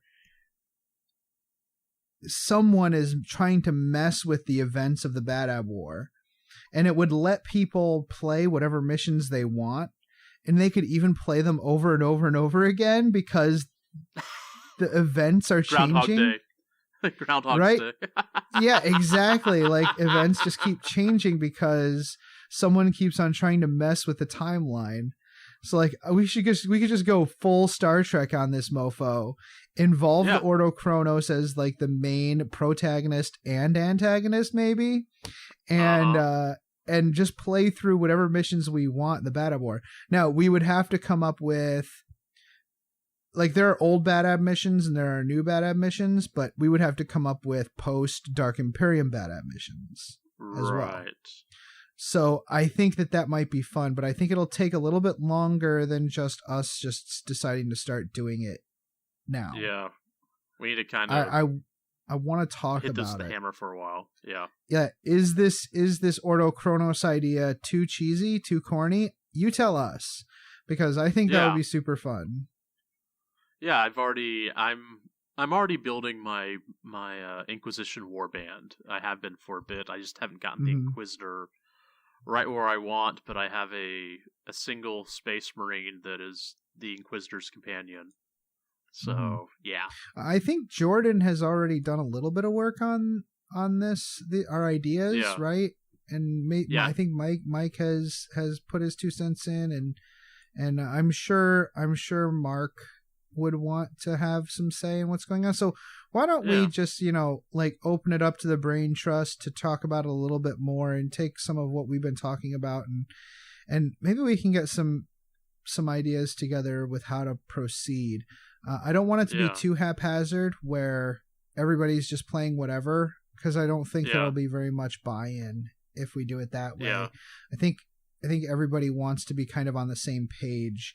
And what I think would be cool is if we did the same Warzone every week, but you can play in whatever time period you want. Ooh, okay, yeah. So hopefully whatever one person does might affect the other person. I don't know. I think it would be crazy, right? Like, I think it would be super crazy. So what we're going to do is we're going to work on this some more, and then we'll talk about it later for everyone. Yeah, because just sitting here brainstorming isn't getting us anywhere. Okay. Yeah, we're going to go hit with the hammer for a while. Yeah. Joe from Veterans of the Long War, he's my hero. Joe! Yes, he's got very nice things to say to us. I appreciate that. Yeah. And we like his show. They're very cool people over there. They come to our events. They go to all the other events over in Connecticut and Massachusetts. And they always make it to the tournament. So that, proving wrong the thought that people from Massachusetts can't drive, because they certainly can. John and I actually had much agree. John and Mark and I actually had a lot more trouble with the Connecticut drivers than the Massachusetts drivers. That's for sure. And I'm just waiting for all our Connecticut listeners to stop listening to us. And done. Okay. Sorry, guys. Okay, there we are. Sorry. Okay. When developing a narrative campaign or mission, are you typically telling a legendary tale? Narrative is defined. Or developing a new storyline, forging the narrative in-game? Would you elaborate on your chosen method? Or both, if you have done both. This is coming from a competitive player who is always trying to push himself to play more narratively when not prepping for an event. So I'll actually field this. Yeah, go for it. For me, I like a fresh narrative that is informed by the pre-existing lore or narrative. So I like just like when writing fiction, you want that fiction to have a ring of truth to it based on reality. I like my 40K narratives to be based on events that actually happened in the lore, but to tell its own story. That's what I like. Yeah. With me, well, I mean, let's go through and look at my army, shall we? We have the Blood Ravens for 40K, who, you know, if it's not nailed down, it's ours, and if it's nailed down, we got I've got Tech Marines. So I'm always looking for maybe some sort of search, and I always tend to like those narrative games where I don't particularly like the relic mission itself, but like the story I'm looking to tell is, what are they going after? What are they looking for? Is there a reason? Is there materials? Also, my Blood Ravens, their entire narrative is they are looking for the missing fifth company, the Lost. And so that's their entire thing. So whenever I play them, I'm always thinking, how is this getting me to find the fifth company? So that's for my 40K group. My 30K, which is the Raven Guard, which I haven't played a whole lot, I'm still figuring out their narrative. What happens to them in the Heresy? Do they continue on? Are they wiped out in the Heresy? Why weren't they at Istavan? Were they at Istavan? If they weren't at Istavan, what's happening here? So I'm still figuring some of those things out for each army that I have. I don't know if that actually answers this question, because I'm still figuring out the Raven Guard group. But definitely for the Blood Ravens, I'm looking for this overall storyline of, I have to go find the fifth company. So, but that's, that's also kind of the list that I'm looking for. I mean, I remember in 7th edition, at one point, you didn't take librarians, and so I always took them. Then all of a sudden, everybody had librarians, and I got real tired of psychic powers real quick. And I think, what was it? The last 3 months I was in New York, I quit running librarians. I just had it. I was tired of the psychic powers. And I really haven't run them that much since then. Just because I think I got burnt out on the psychic power shenanigans from 7th. So, although I have run them in every game of 8th edition I've played, though. So, yeah, I don't know what to say about that. That says something, anyways. Yeah, I mean, if I'm running Blood Ravens, there's going to be a librarian there, because I've actually got a few of them that are painted really well that I really like. So, right. All right. Did that even answer the question? I don't know. I think it did, personally. Avocado. Okay. Yeah. Well, yeah. Taco Cat spelled backwards is Taco Cat. Thanks for the question, I know. So you want to field the next, or do you want to ask the next question there, Jason? All right. So what's our next one? Our next one's from Facebook, from Wayne D. All right. So these are good questions. Wayne, yeah, these are good questions. All right. Well, they've all been good questions. Certainly, except for Mike's. Yeah, well, he's Mike. Love you, Mike. All right. So I just picked Wayne a name. asks. Actually, wait till the question from Blake. So anyway, I love my Harlequins and would like to see the faction expanded upon. What units would you imagine being added to the current line? Say 1 vehicle or monster and 1 infantry. What do you think about the Harlequins? What do you think should be? What do you think? I think that there's some folks who have done some nice conversions. Some nice Harlequin knights and stuff. I think expecting a lot more for Harlequins is expecting too much. Mainly because their current lore doesn't support a whole lot of additional stuff, to be honest. Yeah.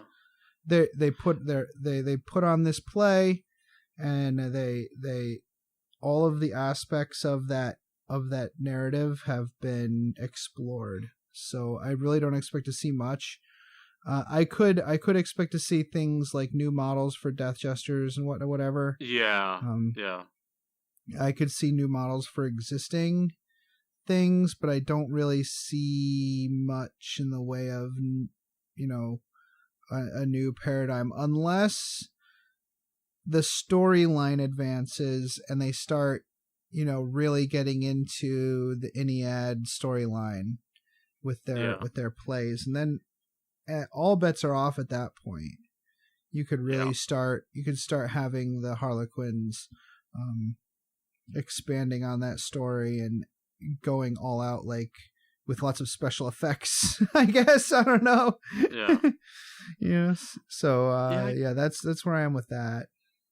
That's kind of where I am too. I mean, like, I think some of the old HQs could use a new sculpt, although I think they went through and redid most of them. They did a lot of them. Yeah. I'd be interested in hearing what Wayne actually has to think about this. If you're a Harlequin player and you love Harlequins, what kind of thing would you like to see? Yeah. Because for me, I'm actually kind of stuck thinking that they've got everything that they need as far as the story is concerned. Perhaps not as far as the battlefield roles are concerned.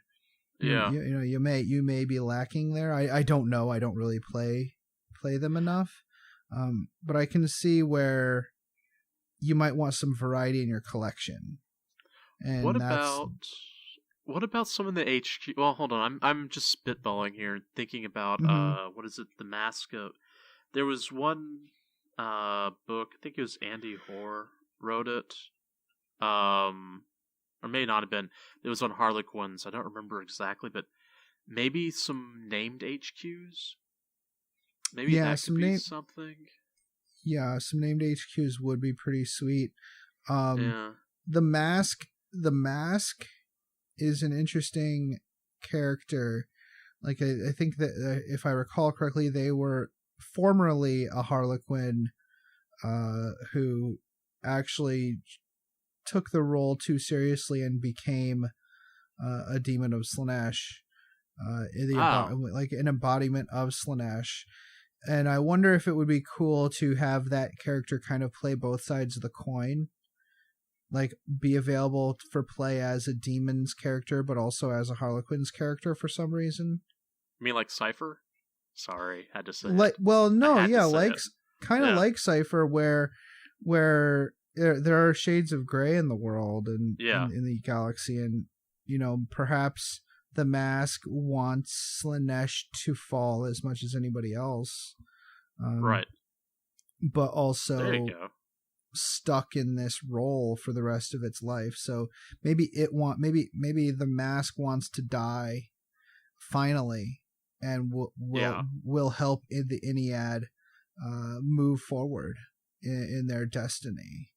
I mean, certainly Slaanesh kind of wants that too. Slaanesh might not understand everything that the Eldar are trying to do, or the Eldari are being duped by this Ennead character, and perhaps perhaps it's all been a ploy to get them to give themselves up to Slaanesh. Okay, there we go.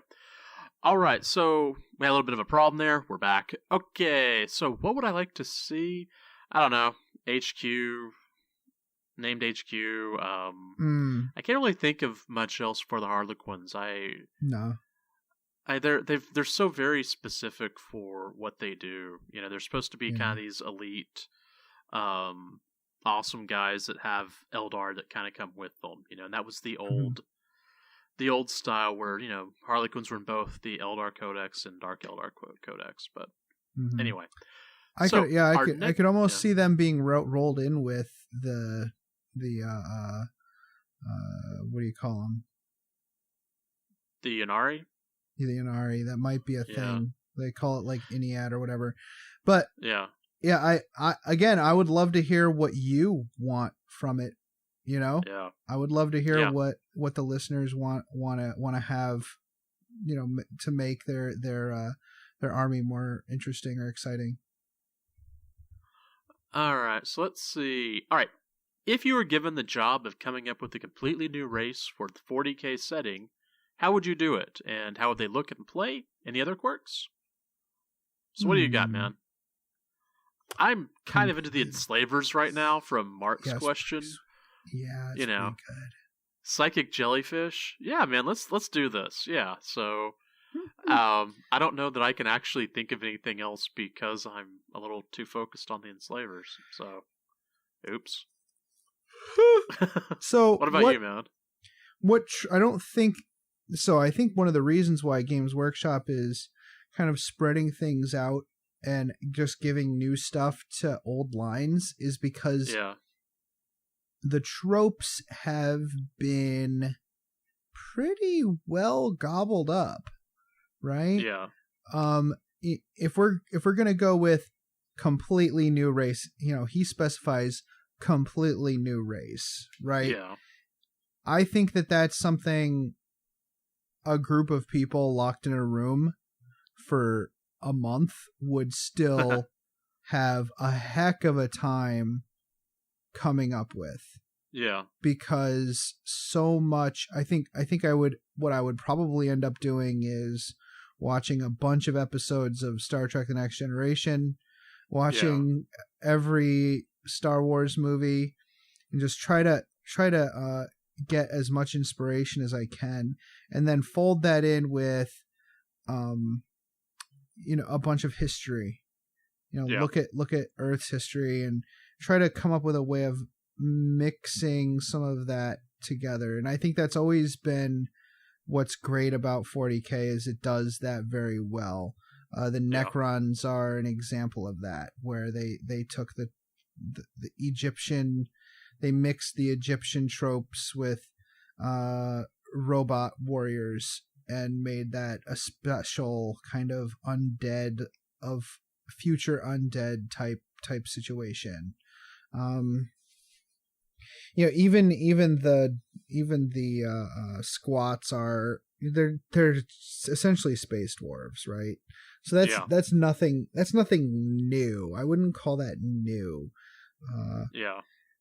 Even for me, things like we talked about, like the Inquisition and the Enslavers, it all feels very much like finding ways of making a few new models and using those in a way to use some of your old models.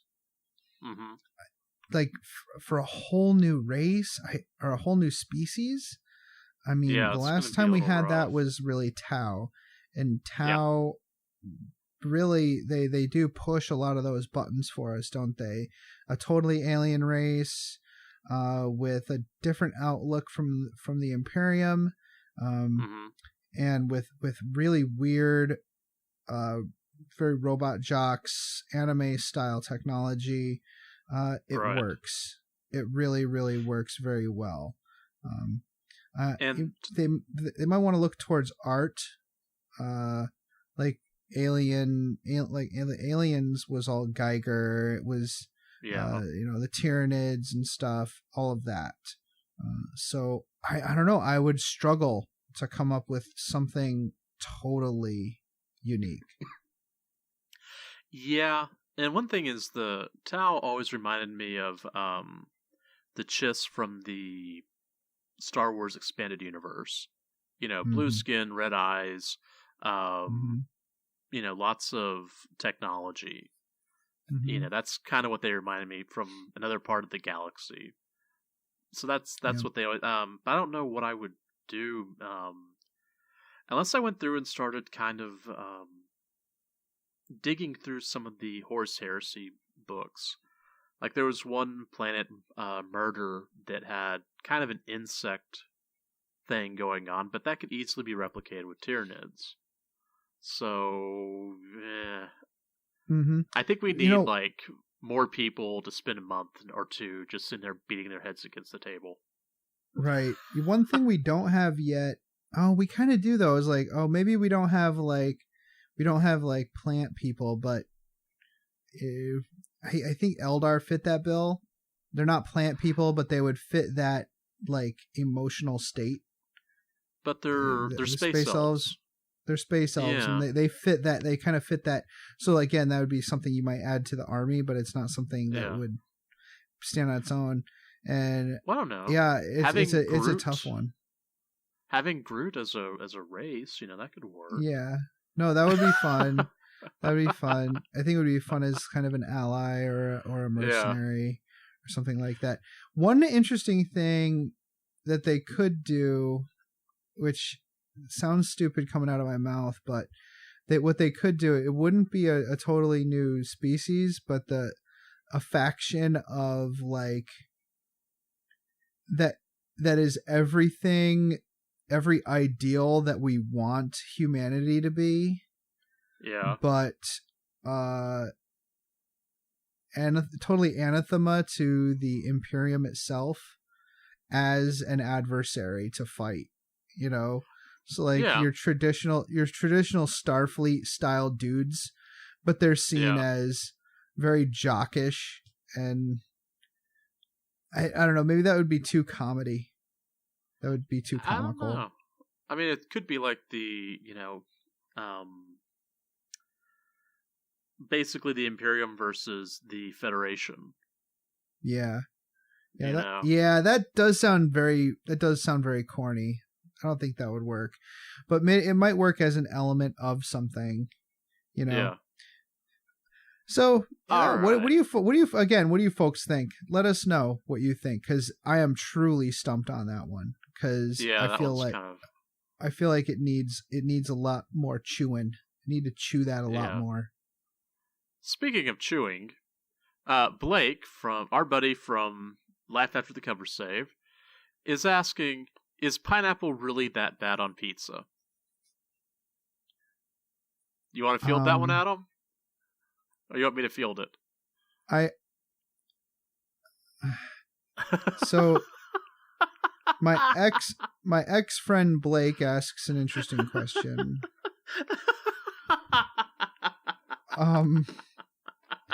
So I wanna have a conversation about hatred.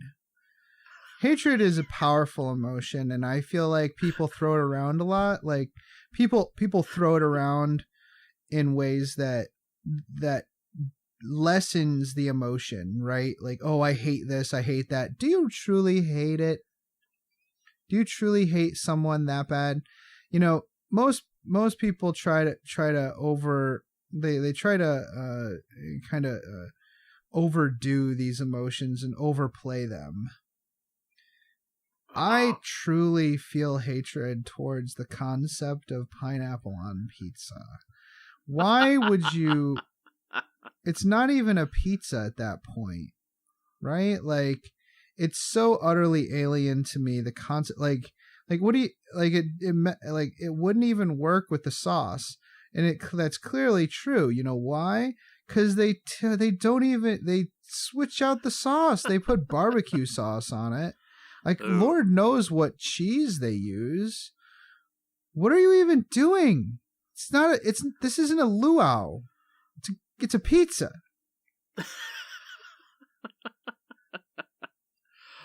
All right. Do you even eat it? Do you like what?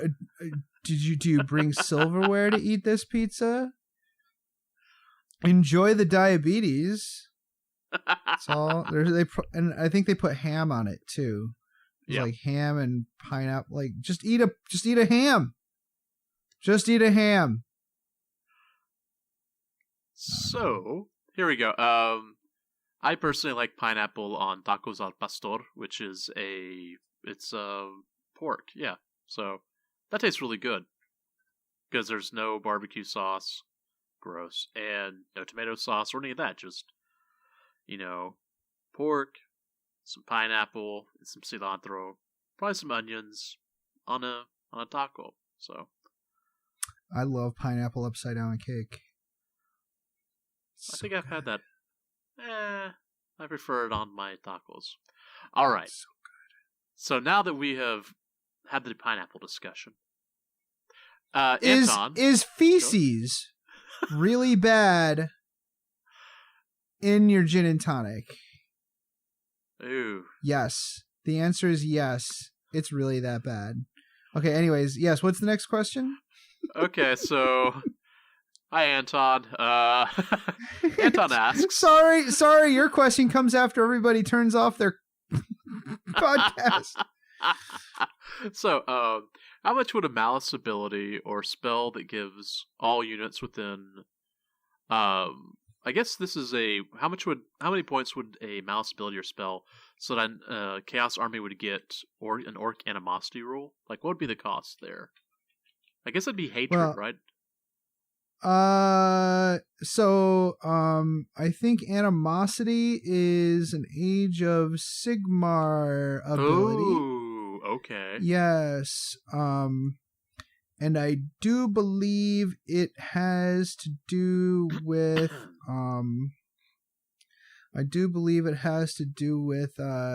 being using forced movement or something. Right. I apologize if I don't recall perfectly, Anton. We did a whole episode on Malice, and we had some special abilities in there. I can't remember. First of all, the most important thing is it wouldn't cost you points. What it would be is Malice would be an option you can take as one of if you were to make I don't think you'd ever see this in a rule book by Games Workshop. First of all, yeah, I think this would be something you would make yourself, and I would just replace the Chaos Warband abilities with the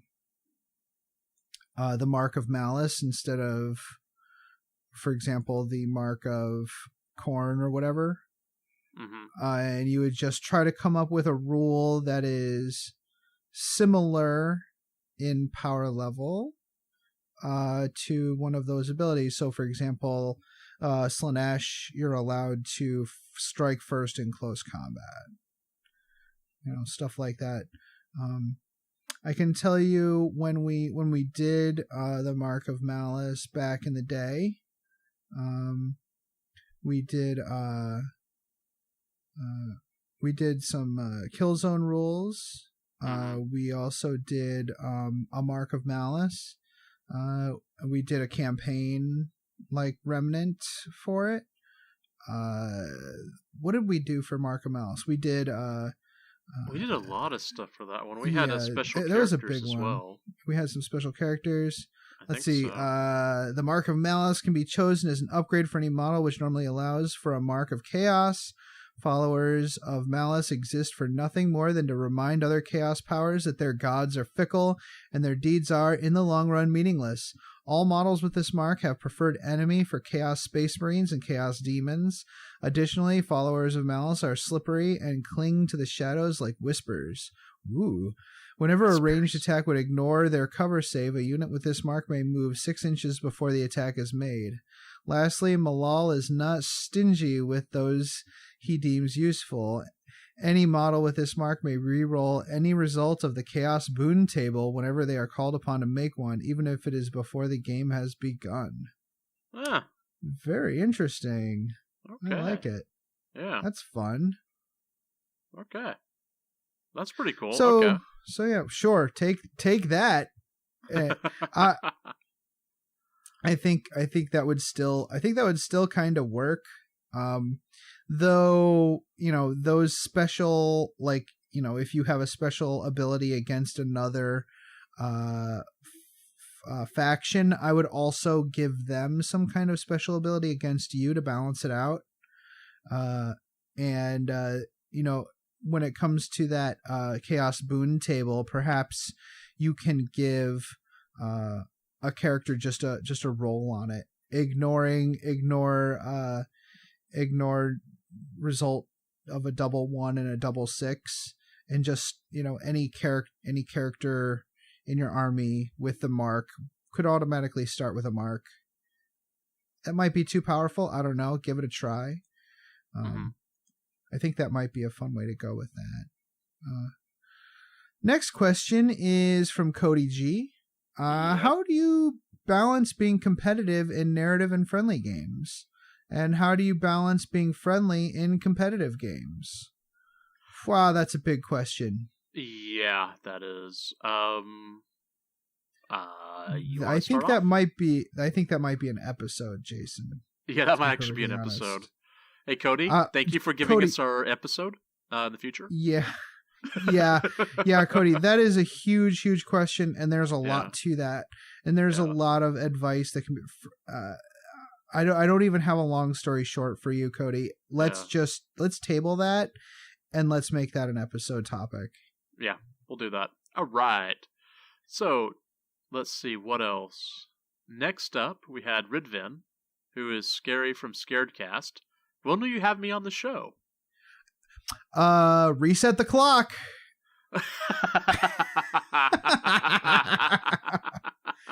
All right, and here's next question. Next question, Ian. Ian asks, is Die Hard a love story? No, Die Hard is a Christmas story. Next. There we go. All right.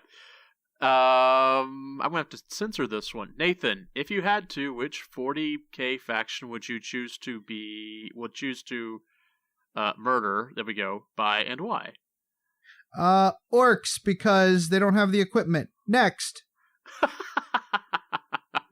All right, Jason Winterfox has one with a lot of feedback, or background, sorry. I've been listening to your podcast since the beginning. Yay! Thank you. Yeah, thank you.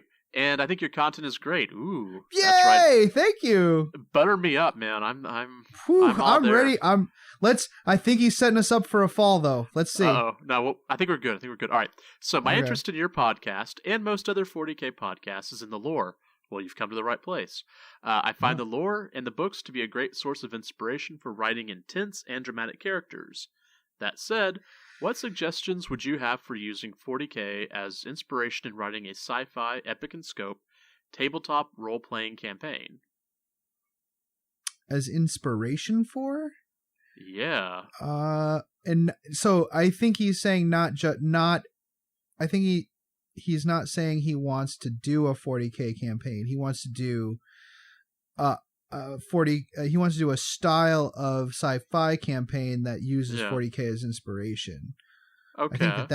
I think that's a valid and very I think you have a lot of work on your hands. But I think, most of us do that on purpose. So good. Yeah. I think if you're using 40k as inspiration, it makes it tough. You want to have a very forgiving group to do this for, because the whole point of 40k is nothing you do matters. You're going to be screwed anyways. Yeah, right? There are really zero happy endings. Yeah, so I think that has to be set in stone ahead of time. Your players have to know that that's what they're getting into. They're getting into a situation that invariably is going to go pear-shaped. Yep. So I think that's one of the main things. It sounds like you agree, Jason.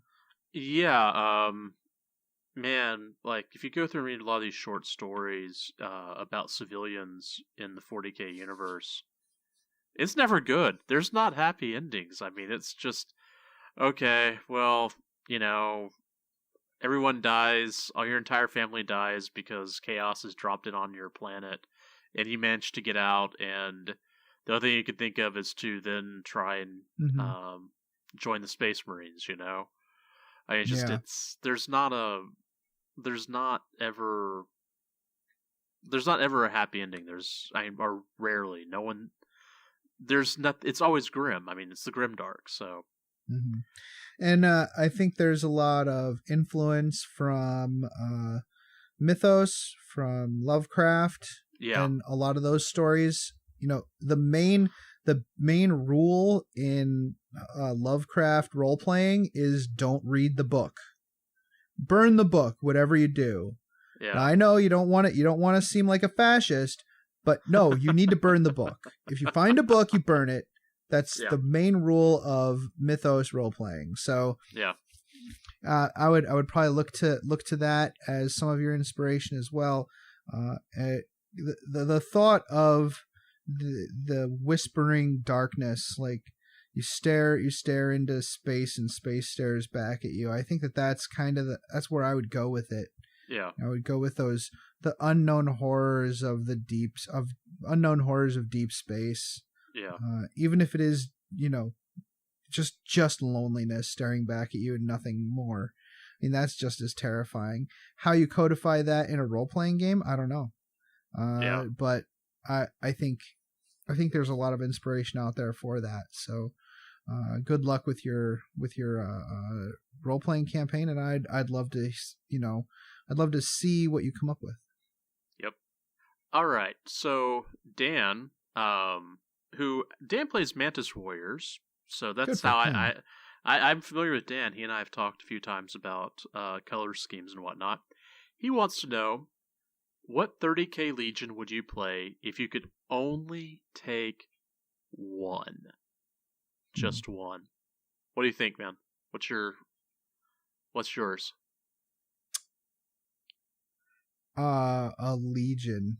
Yeah. I would have to go with whatever I would like to paint.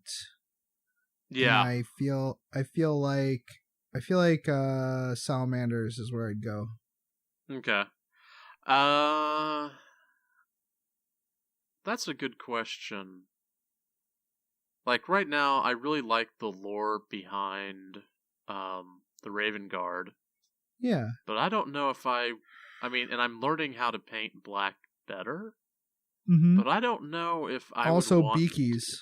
And beakies. But I don't know if I could only do one, if that's the one I would take. Just because of the limited color scheme, if we're looking at that. But I really do like their history and their lore. Yeah, and the salamanders aren't jerks. Yeah, the jerks, yeah. So, I don't know, maybe Thousand Suns, but the thing is, I don't know if I like how they're playing in 30k right now. Uh-huh. So... Well, I mean, if you only have one ever... Yeah. You gotta love it. Yeah. So how it plays now probably is meaningless. Well, the thing is that Egyptians in space is kind of completely rad for me, and I think that's probably what I would go with, just because cool swords, cool headdresses. Yeah. The headdresses alone. Yeah. Jeez. Yeah. I mean, my Knight Errant is actually a Thousand Suns miniature that I it's my new favorite mini, and it has been for a bit. So, yeah, I guess I'd probably go with Thousand Suns. Yeah. Cool. We answered that question. Yeah, I'm amazed. Good for us. Pat yourself on the back. Yeah. Josh Daddy, Daddy? He comments on our stuff a lot. I should probably have learned how to pronounce his last name at this point. Well, Josh, thanks for your question. What's your favorite on-table matchup for a fun punch-up of a game? Orcs. Versus orcs. Yeah, orcs. It's the classic matchup. Yeah, I mean, anything versus orcs. Orcs versus orcs. Yeah. You know what's a good one, though? Orcs versus Sisters of Battle is just a freaking bloodbath. Because... their melt-a-guns blow up our tanks. Yeah. Their flamers burn our dudes, and our axes chop up their faces. Yeah. It's really quite incredible every time. Because both armies have what it takes to take out the other army. Yeah. It's always a great battle, in my opinion. So it's just a bloodbath. Okay. Yeah. It's a super duper bloodbath. It is terrible. All right. So our next question actually comes from one of the local guys near me, from Eric C. What is the best Legion and why is it the first? If you cannot tell, Eric is a Dark Angels player. What happens on Caliban stays on Caliban? Yeah. That's great. Yeah, every time I put a Dark Angels loyalish comment, or every time he posts that, I always post loyalish underneath it just for fun. So yeah, loyalish AF. Yeah. What is the best Legion? I would have to say, your mother. Okay, well I do think he listens. So hey, Eric, how's it going? All right, so let's wander into the last few we have here. Someone asked why do we swear so casualty, and what's a mother effer? I wanted to respond, well, I don't know, you tell me. But okay, sorry, go on. All right, so from Peter from NGC 40K, in the romantic comedy The Emperor's Ascent to Demonhood, who wins the thumb wrestling match? Big Nasty B or Robo Ed? Wow. I don't know, man. Wow. There's a lot to unpack there. Yeah, there is. So, in the romantic comedy... Yeah. This is the name of the romantic comedy is called The Emperor's Ascent to Demonhood. Yeah. This is a campaign right here. Yeah, who wins in a thumb wrestling match? Big Nasty B or Robo Ed? I feel like that there's nothing in there that has to do with the price of tea in China, first of all. That's true. You have a point. So I'm going to answer potato. Okay. I'm going to answer refrigerator.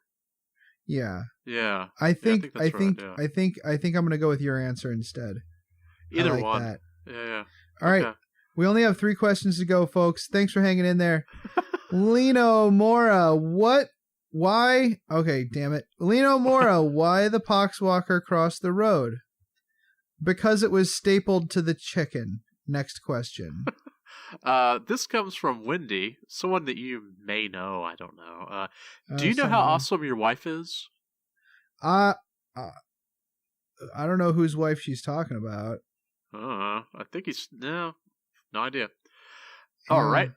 And the last one is from Mark J. Yeah. All right. So Mark J writes, I don't have a question, but I have an answer. So if you could provide a question for this answer. The answer is no. Logan Grimnar took the axe Mordecai from a Chaos Champion, and he stole the Stormbolter from a Grey Knight. So what do you think the question might be? What do you get when you multiply 6 and 4? No, wait, no. Shit. Darn it. What do you get with 6 and 8? 8 is 16. 8 and 8 is 16. 30, 40. What do you get when you multiply 8? Hold on. I got it. What is the question to the answer of the universe?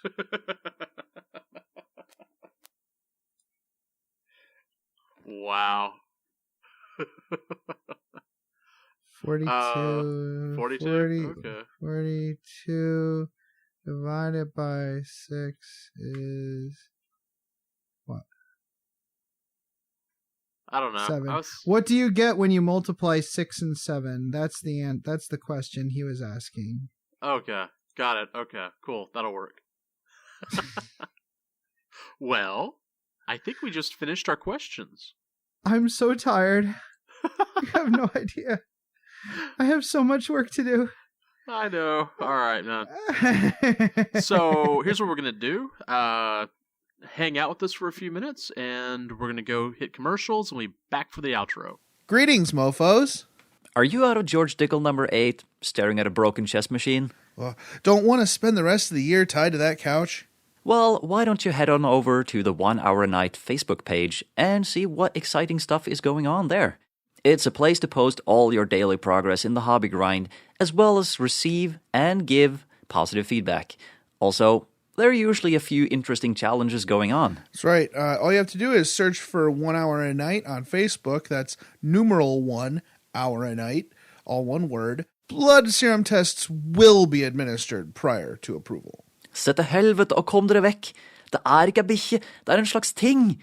Den imiterer en bikkje, men det ikke det. Kom dere vekk, idioter! What he said.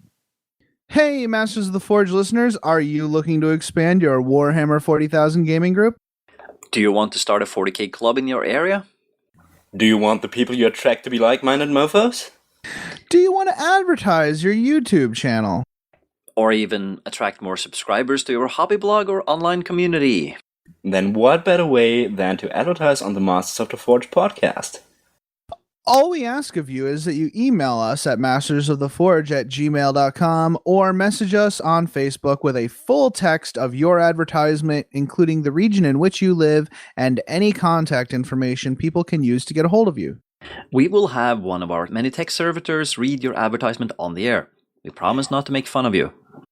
Though we can't always predict the actions of our servitors, you really can't find good help these days. No, you can't. I just want to invite you to Frayed Paintbrush Hobby Progress Facebook group.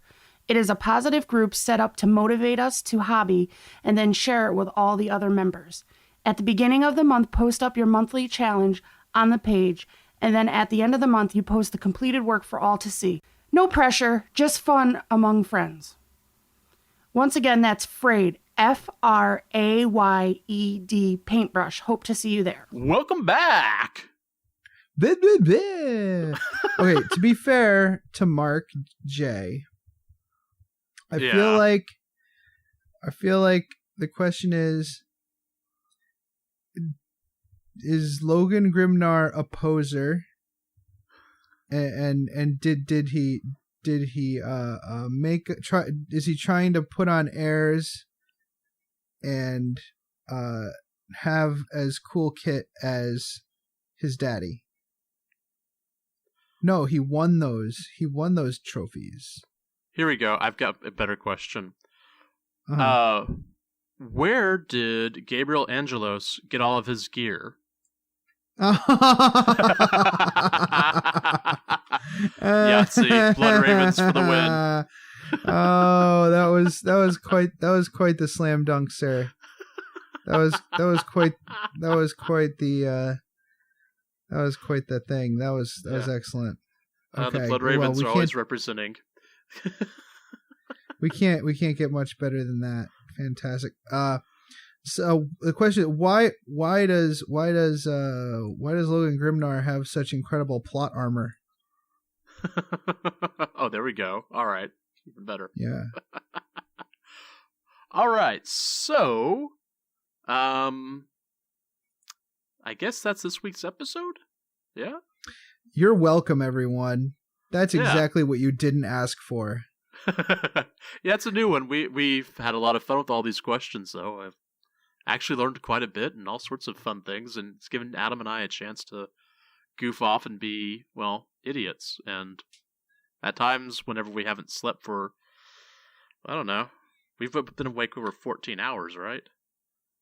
Yeah. This mighty weapon is borne into battle by the Great Wolf. The Axe of Mordecai is an ancient artifact thrumming with the power of the warp, a battlefield trophy taken from a defeated Chaos champion by the Great Wolf himself. Grimnar had the chapter's Iron Priests reforge the deadly axe into the likeness of the twin-headed wolf god Mordecai, the guardian of the gates of the afterlife in the myths of the people of the Space Wolves' homeworld Fenris.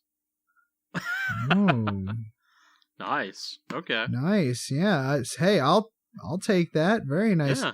Avalanche pattern Stormbolter. The drumming fire of this lethal weapon has brought death to aliens, mutants, and heretics. Expertly maintained and perfectly calibrated, Grimnar's Stormbolter is a breathtaking example of the Iron Priest's craft. Ooh, that sounds kind of cool. Goodness. Yeah. That sounds delightful. Okay. All right, then. Okay. So if you want to join in on the fun, you didn't notice that I used some quotes there.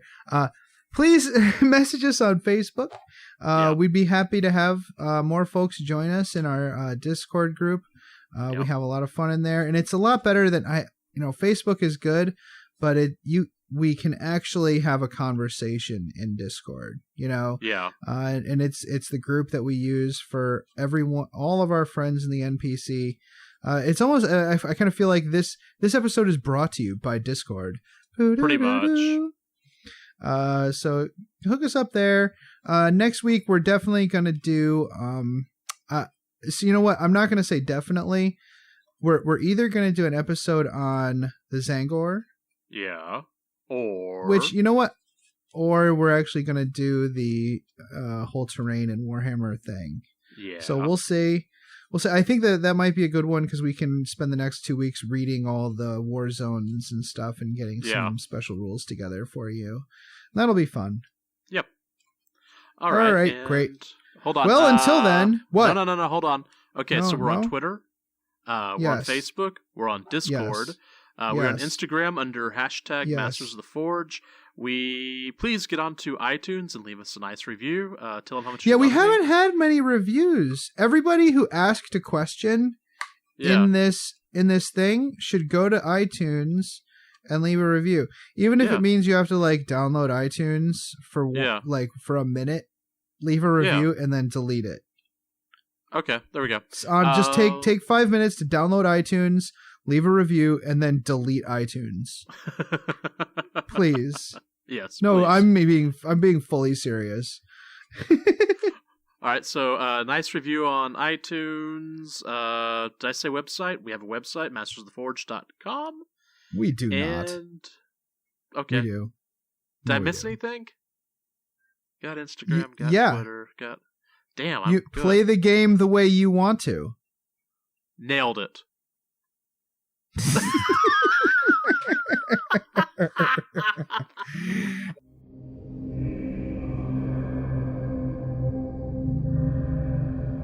This podcast is protected by the Creative Commons Attribution, No Derivatives, Non-Commercial International License.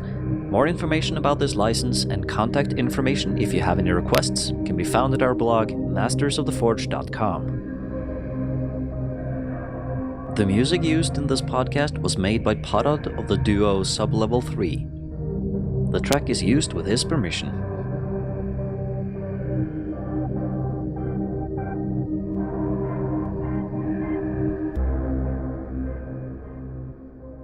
It's such a good feeling to play games your way. It's such a happy feeling 40K'ing away. And when you throw dice with story in mind, it's such a wonderful way to unwind. It's a good feeling, a very good feeling, the feeling you know that we'll be back when the fortnight's new, and we'll have new ideas for you, and you'll have things you'll want to talk about. We will too.